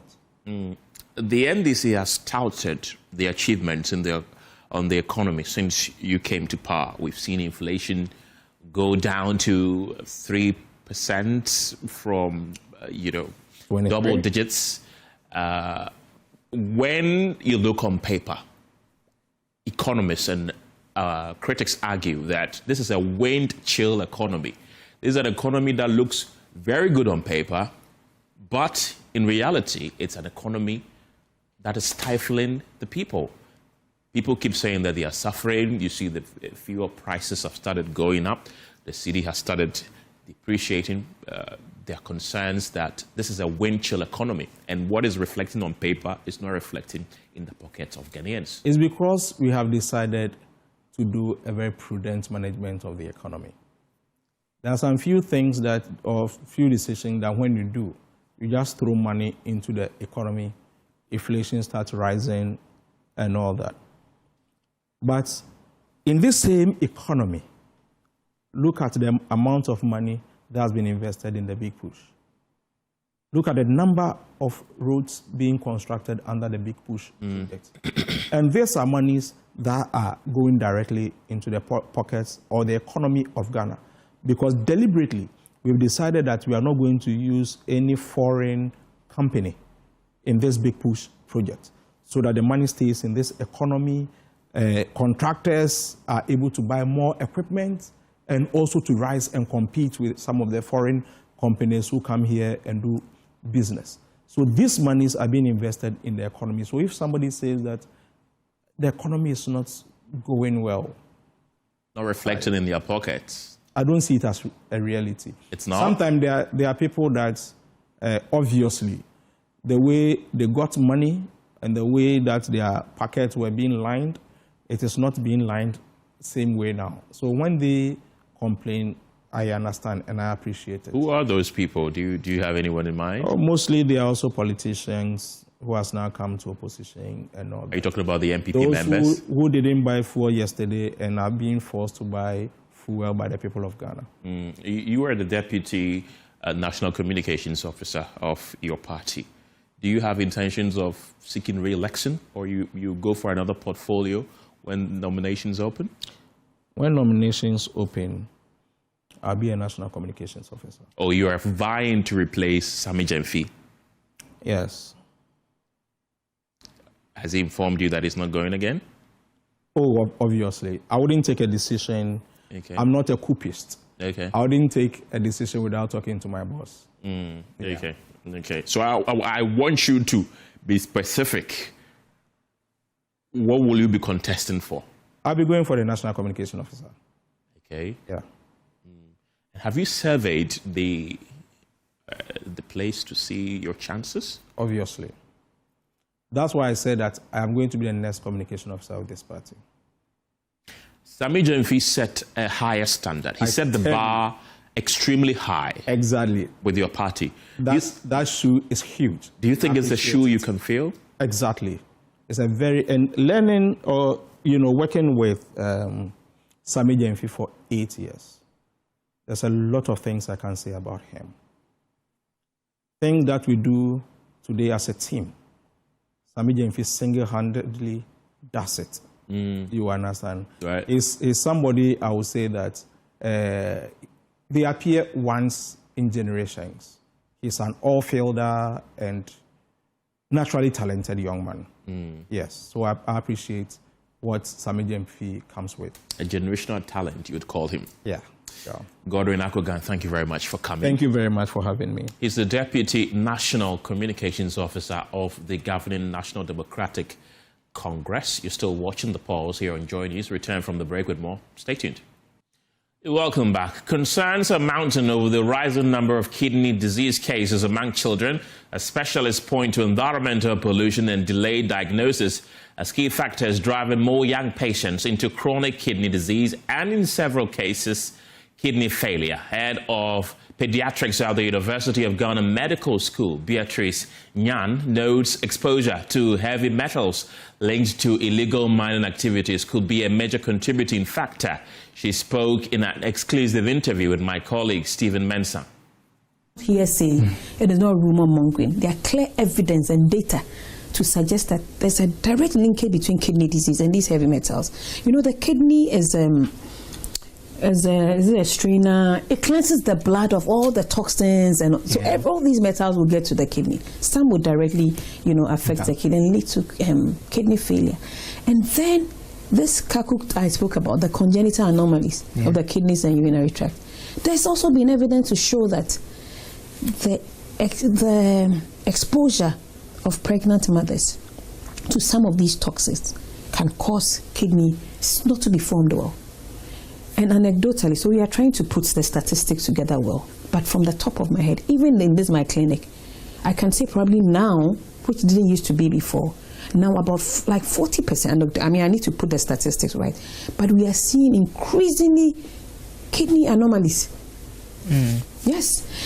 Hitherto used to be one-sided. Just this Wednesday, I was telling my doctors in the clinic, it used to be one-sided. Then you see there's a blockage in the tube that brings the urine down.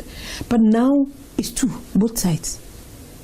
I was asking my colleagues in the other facilities, we are going to try and put the figures together. So now what I do is that once I see a baby, granted that our skills of picking up these things have increased and improved, but it's becoming one too many.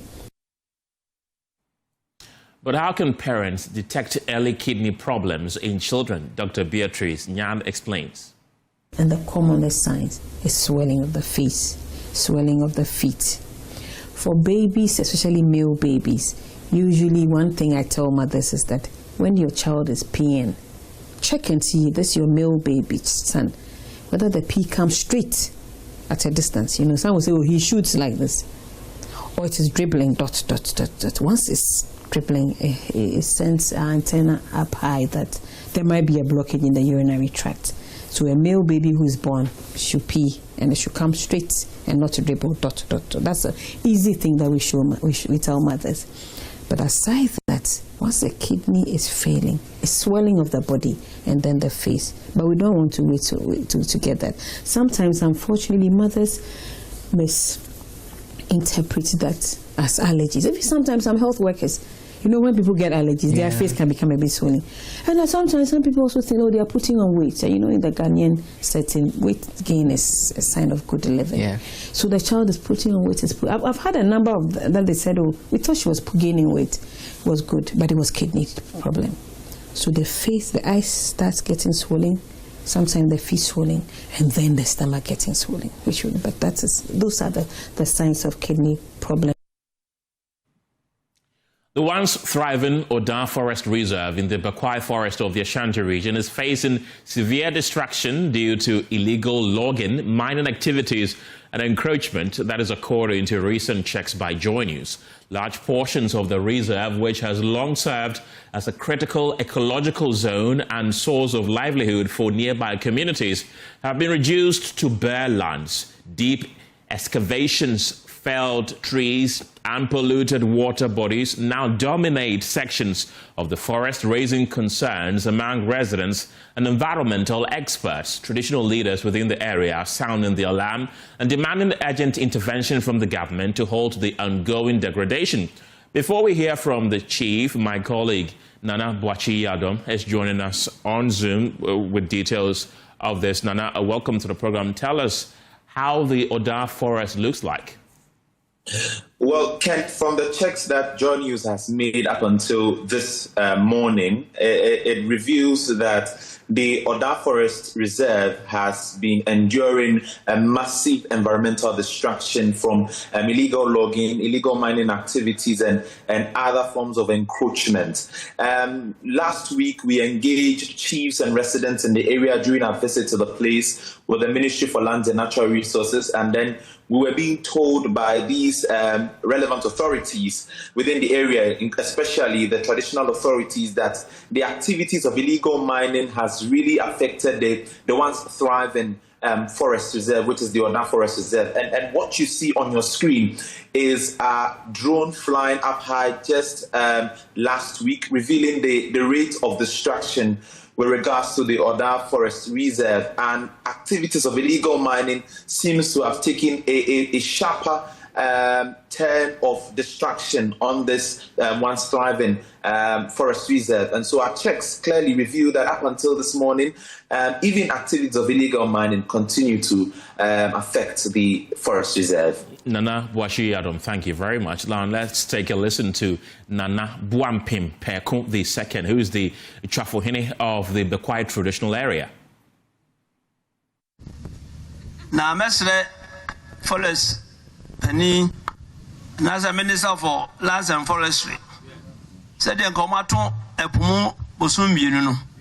Continue to forest in Vienna, my Namwana Akakakrano. On dream of mine is our Sabikusi Crown Shebi and where she acranti and as well she apese.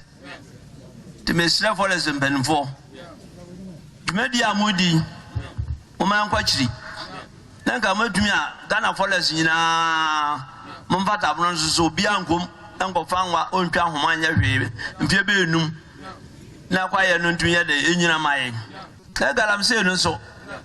Mana mom grata abemu ndi sangrata asem no esra mo munyim firi ho ya de ehun se obi awuro ma e ba be bo mamane am se me mama so edi bambofo amodo ma ba ho esra mo sikasem. We plead with authorities to lock down the forest for us. This is an old-aged forest which has really helped the community and Ghana at large. People are invading it with illegal mining activities. They get the license from the authorities. We plead with the Minister for Lands and Natural Resources to help us curb illegal mining in this forest.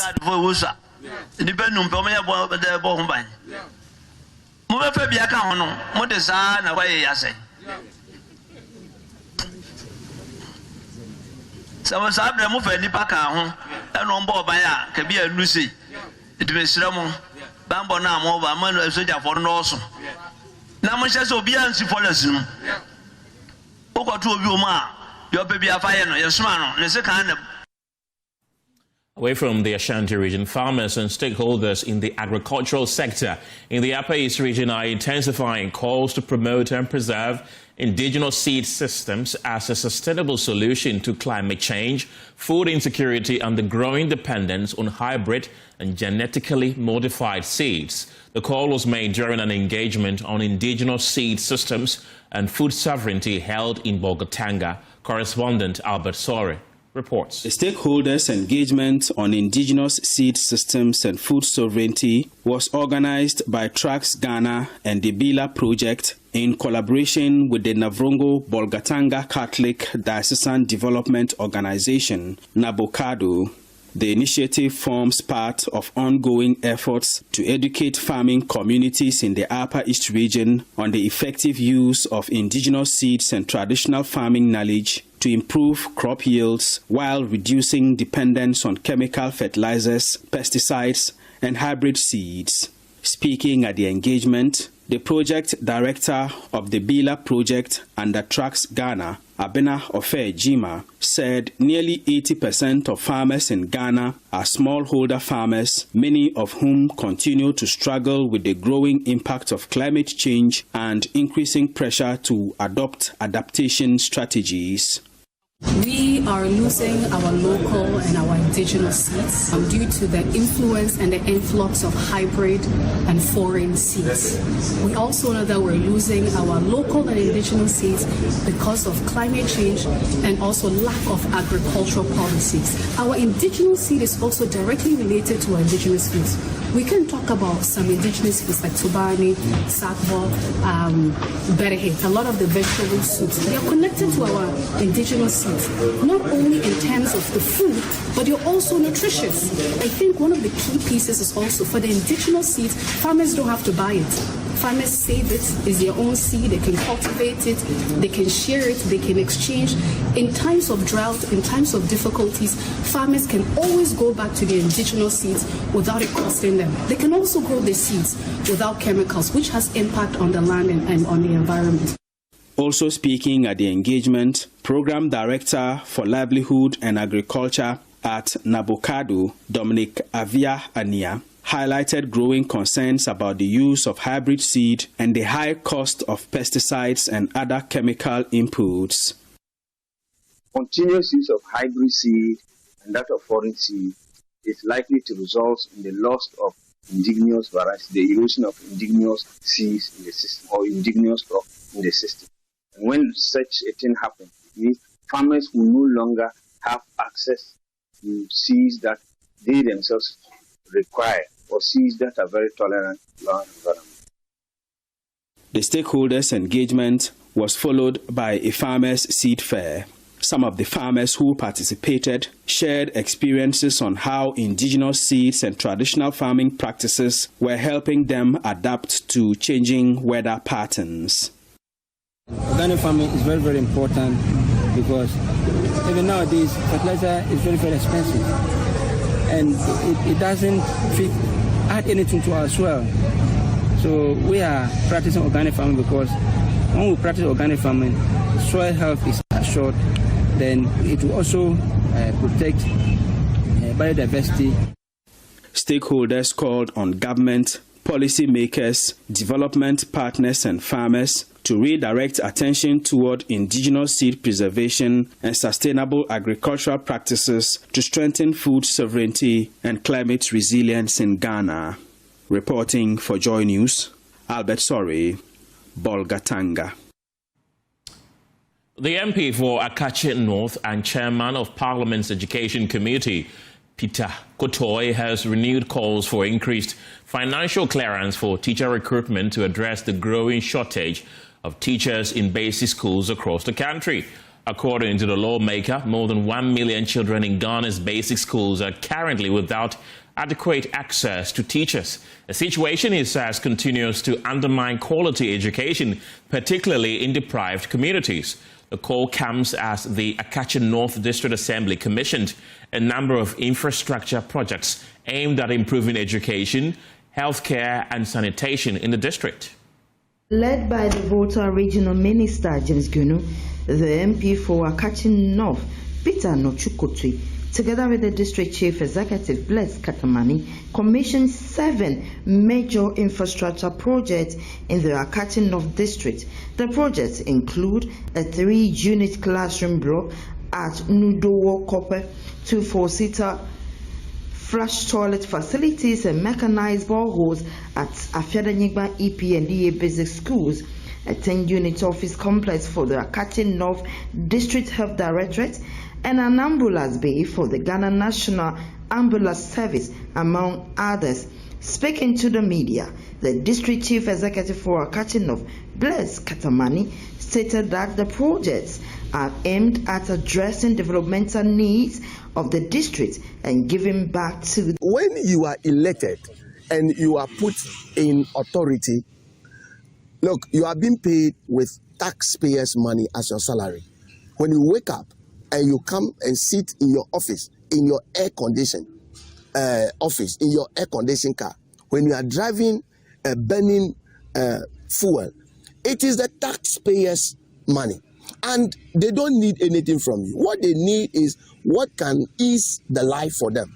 So if you create or you build mechanized borehole, that is the price, that is the payment for them. So that at least what they are losing, they also get it. If you put up toilet, if you put up administrative complex like this, so that they can be comfortable and work for the people, this is paying back to the community, to the society, for what they are losing as taxpayers. So it is not only about power, but it is about meeting the needs of the people of my community. The regional minister said the project reflects the government's commitment to fulfilling the president's promise of completing legacy projects while initiating new development projects.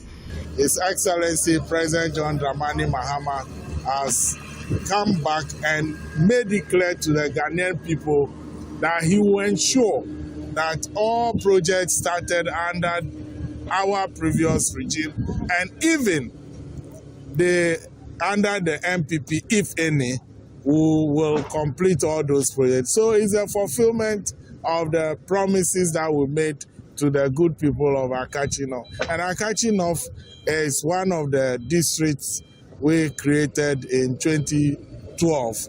And we created it for development.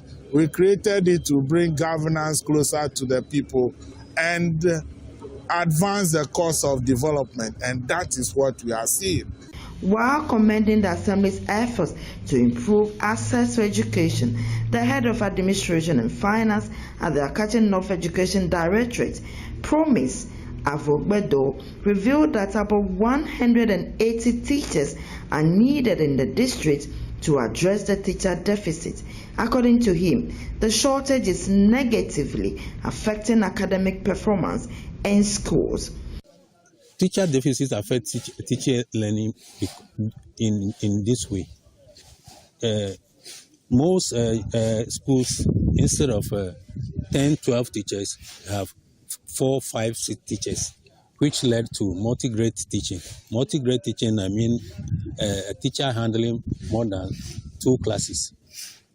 And this does not augur well for good learning, or does not augur well for a good performance from the pupils. It reduces academic performance because teachers are not there. The few one there man or teach different so many classes, which affect the teacher's performance and in effect trickle down to students' low performance. The Member of Parliament for Akachi North and Chairman of Parliament's Education Committee, Peter Notukotui, acknowledged the nationwide teacher deficit, especially at the basic school level, and called on the Finance Minister to grant more financial clearance for teacher recruitment. It is not only Akachi North, it is all over.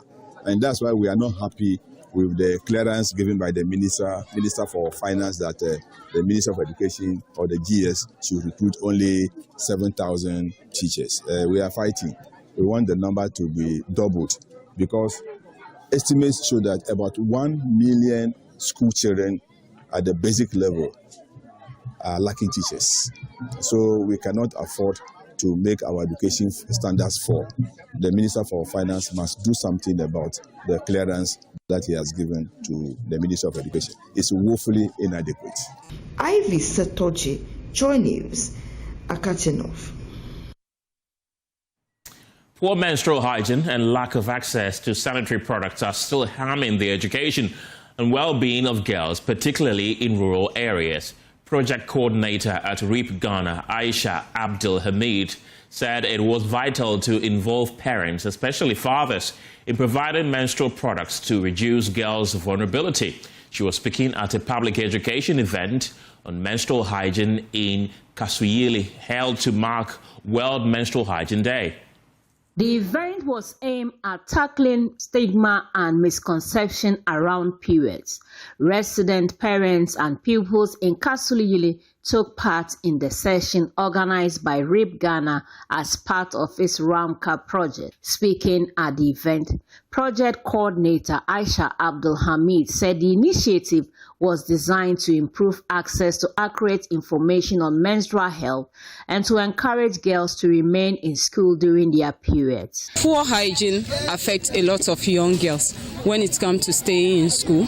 If it happens that you are menstruating and you are not able to get the sanitary product, which is either the disposable, the reusable, or the menstrual cup to use, you end up being in the house just to finish menstruating before coming to school. And also, if you have access to this product without even treating it well, you end up getting infection on long way. And I think that's the reason why that we came to Kasuli Senior High School and also Kasuli community to give them the sensitization and also education in order for them to stay in school or even stay in their shop or workplace whenever they are menstruating, and also to do away with infection. She called on the government to improve monitoring of the distribution of sanitary products to schools to ensure they reach those in need. To government, I know the government is doing wonderful when it comes to giving out the menstrual product, which is the disposable part. But I plead with government to able to do follow-ups on them, because and also listen to their feedback on the menstrual product that they have been giving them. We are not saying that it's not good. We are saying that it's a good initiative, but they should always do follow-up on it to make sure that the children or the girls in the various schools are receiving it as they mentioned. Fuseni Barkisu, who attended the event, said the session has been valuable to her. I have learned that during your menstruation, you have to bath 2 times or either 3 times. Like if you have water. But as far as students, we bath 2 times because we don't have enough water. So, and to change your pads, we have to change our pads in 2 hours, every 2 hours. Some of us, we have high flow, so we change in 2 hours. The patron of the St. Vincent de Paul Foundation, Jojo Akon Donko, is calling for increased stakeholder support for the foundation's science and maths quiz competition aimed at identifying and nurturing STEM talent at the basic school level. Speaking at the 4th edition of the competition, where Commander MA Basic A school emerged winners to secure their 2nd trophy, he stressed the importance of collective efforts in sustaining initiatives that strengthen STEM education in Ghana.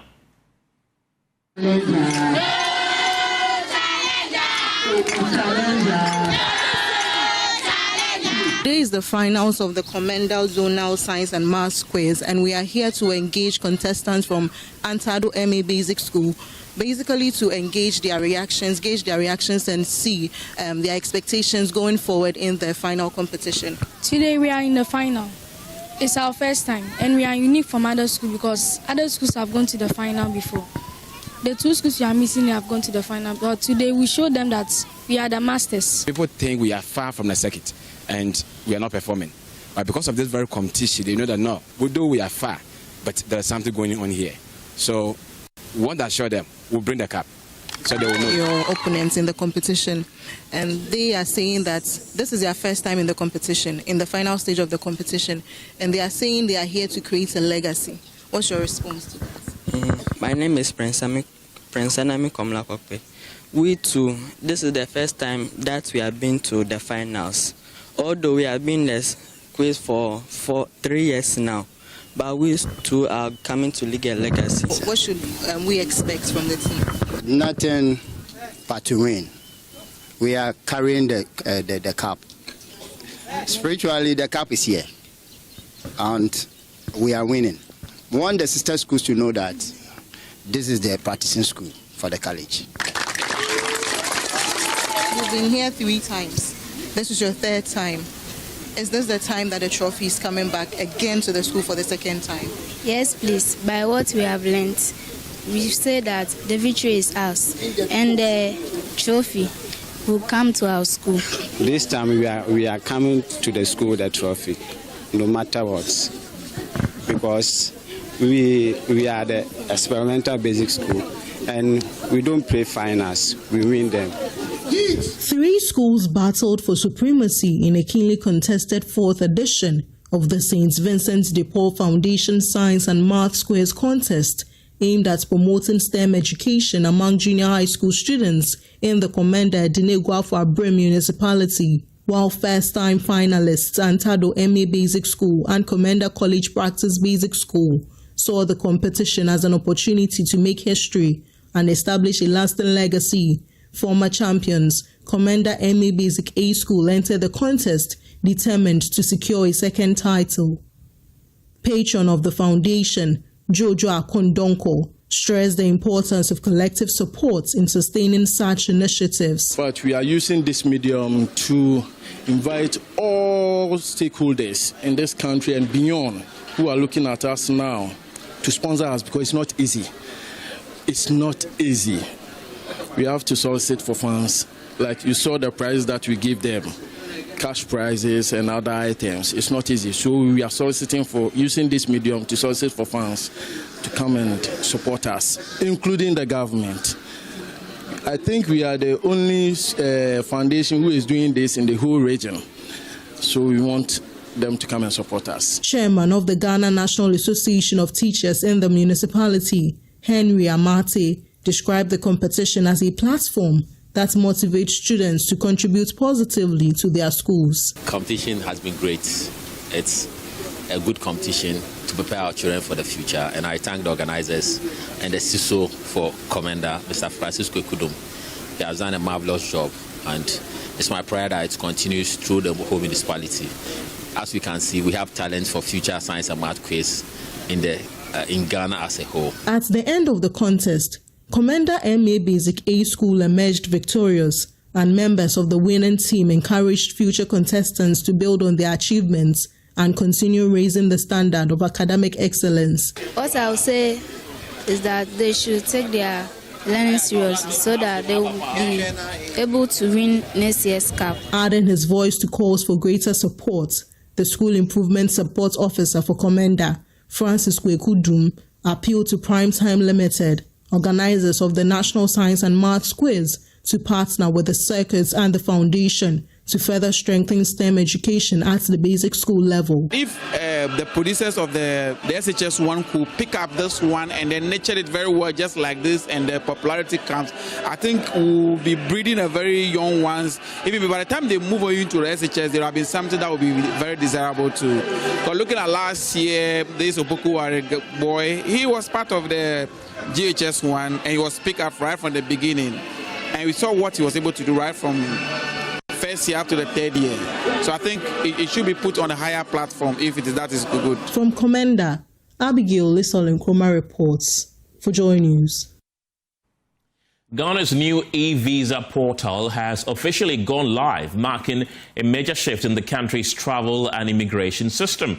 Applicants from across the world can now complete visa applications for Ghana entirely online without having to visit Ghanaian embassies or consulates physically. For African travelers, the visas will be issued free of charge as part of government's efforts to promote regional integration and ease movement across the continent. Speaking at the launch at the Kempinski Hotel, President Mahama said, whilst some countries are expelling fellow Africans and making themselves feel unwelcome, Ghana proudly welcomes them and affirms this is their home. He said the system is integrated with advanced security and verification mechanisms to ensure proper screening and monitoring of travelers entering the country.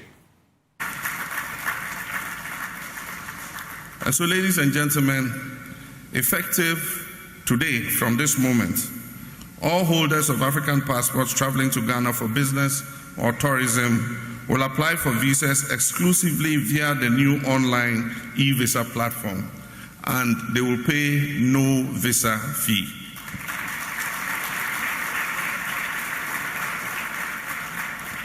And so, for emphasis, all African passport holders will not be required to pay visa fees when they apply online.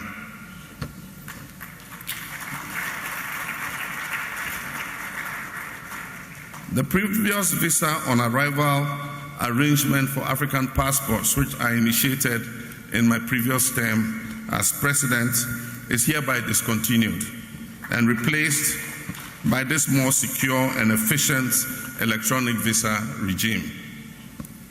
For African countries with which Ghana has visa waiver agreements, citizens of those countries will continue to travel freely to Ghana without applying for visas. For Caribbean and other nations with which Ghana has visa waiver agreements, they also will continue to enter Ghana freely without applying for visas. Applicants will continue to undergo all the necessary vetting and due diligence. The financial barrier for African travel has been removed. What remains firmly intact is our commitment to security, order, and effective border management. By introducing the continent-wide free visa access via an electronic platform, Ghana joins countries such as Rwanda, Kenya, Benin, Seychelles, the Gambia, and Togo in demonstrating that openness and security can coexist. We also send a message that welcoming fellow Africans does not undermine your sovereignty. Rather, it strengthens African unity, it strengthens economic cooperation and shared progress. I therefore urge the remaining African Union members, including some of the continent's largest economies, to act with great urgency to implement the Free Movement Protocol. The African Continental Free Trade Area is operational, and the second 10-year implementational plan of Agenda 2063 is already underway. The architecture for integration already exists. What is required now is the political courage and the political will to implement it.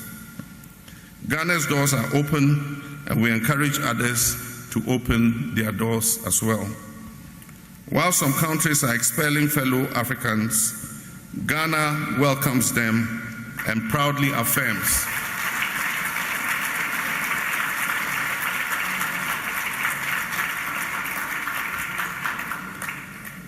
While some countries are expelling fellow Africans and making them feel unwelcome, Ghana proudly welcomes them and affirms that this is your home.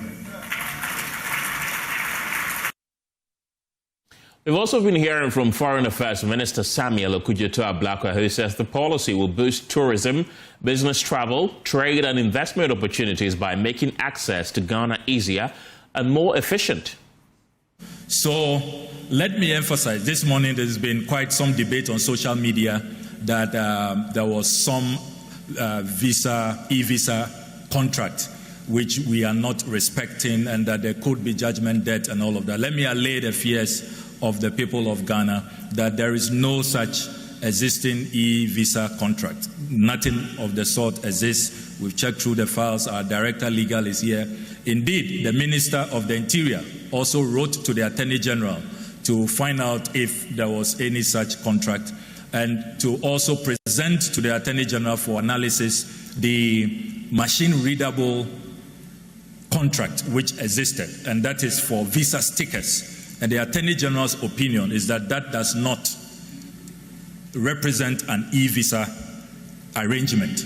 The machine-readable contract is different from an e-visa system. And so let me assure the general public that there will be no judgment debt, no contract has been cancelled anywhere, and we do not have any issues at all so far as contracting is concerned. This is also a PPP arrangement. It's a PPP arrangement, and the beauty about this arrangement is that taxpayers have not been burdened. The private partner is setting up the system, of course, under the supervision of the Ministry of Communications, NITA, and the Cyber Security Authority. So they are investing, and that is how they will recoup their investment over a long period. And so we didn't have to burden taxpayers to as it were, pay for this system. So it's a very beautiful arrangement which has been very cost-effective and no burden at all to the Ghanaian taxpayer. And I hope that this clarifies all of those matters that came up this morning. So, distinguished ladies and gentlemen, Ghana is truly open for business and tourism, and we thank His Excellency John Dramani Mahama for his vision to pioneer this on this auspicious day. Let me wish all of you a happy Africa Union Day. Long live the great continent of Africa. Ghana just made it easier for Chinese investors to do business in Accra. Trade Minister Elizabeth Ofosu-Adjare inaugurated the China-Ghana Trade and Investment Promotion Center in Jinan, China, flanked by the CEOs of Free Zones and GIPC. The center, she says, will serve as a one-stop hub for both importers and exporters who want to make their products available to consumers worldwide. Anas Sabit has more. The Trade Minister's Clinic is typically a domestic platform where inventors and industry representatives sit face-to-face to resolve bottlenecks. But today, it went international. The goal? To help Chinese firms understand exactly how they can support Ghanaian investors from logistics to joint ventures. Trade Minister Elizabeth Ofosu-Adjare says the move is useful and to ensure that the answers are immediate with no bureaucracy and delays. Today, the Minister for Trade, Agribusiness and Industries Clinic has gone international. What we do in Ghana is that if there are any issues concerning industries, we will bring it to my office, and the agencies I need, I'll invite them and we all try to resolve it. So, for example, if the matter borders on free zones, I invite the Chief Executive for Free Zone. If it's on GIPC, Ghana Standard Authority, GE, then we try and resolve it. The one that I can resolve on my own, I do it. So now at this investment forum in Jinan, China, we've spoken with some investors who are asking us specific questions. So you realize that I brought in the CEO of Free Zones, the Deputy CEO of GIPC, and some technical people from the Ministry of Trade, private sector, so that we have an interaction. It's been successful so far, and it's something that we intend to continue. Behind the minister are two key facilitators, Dr. Mary Awusi, CEO of the Ghana Free Zones Authority, and Baba Abdulrazak, Deputy CEO of the Ghana Investment Promotion Center. Their presence sends a clear signal. Ghana is cutting the red tape for foreign partners.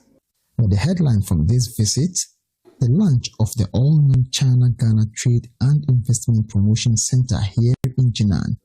Established in partnership with the private sector, the center will serve as a one-stop hub for investors seeking import and export opportunities between the two nations. The main idea of setting up this whole space is to make sure that we bring investment from China to Ghana and Ghana to China, vice versa. And so in the afternoon, I'm going to have meeting with some private sector operators who also want to import shea butter and other things from Ghana. And so this is a win-win for Ghana and China. And I think that I have to commend highly the private sector person who worked together with us to have this office. It is financed purely by the private sector. From policy dialogue to a physical trade hub in just one visit, the Minister's China Clinic has turned a routine engagement into a landmark deal. For Ghana's investors and exporters, the path to the Chinese market just got shorter. Reporting for JoyNews, Anas Sabit, Jinan, China. That's it for The Pulse this evening. Thank you very much for being a part of the show. My name is Kenneth Jesse. The news team returns at 7 p.m. with News Prime. Have a good evening.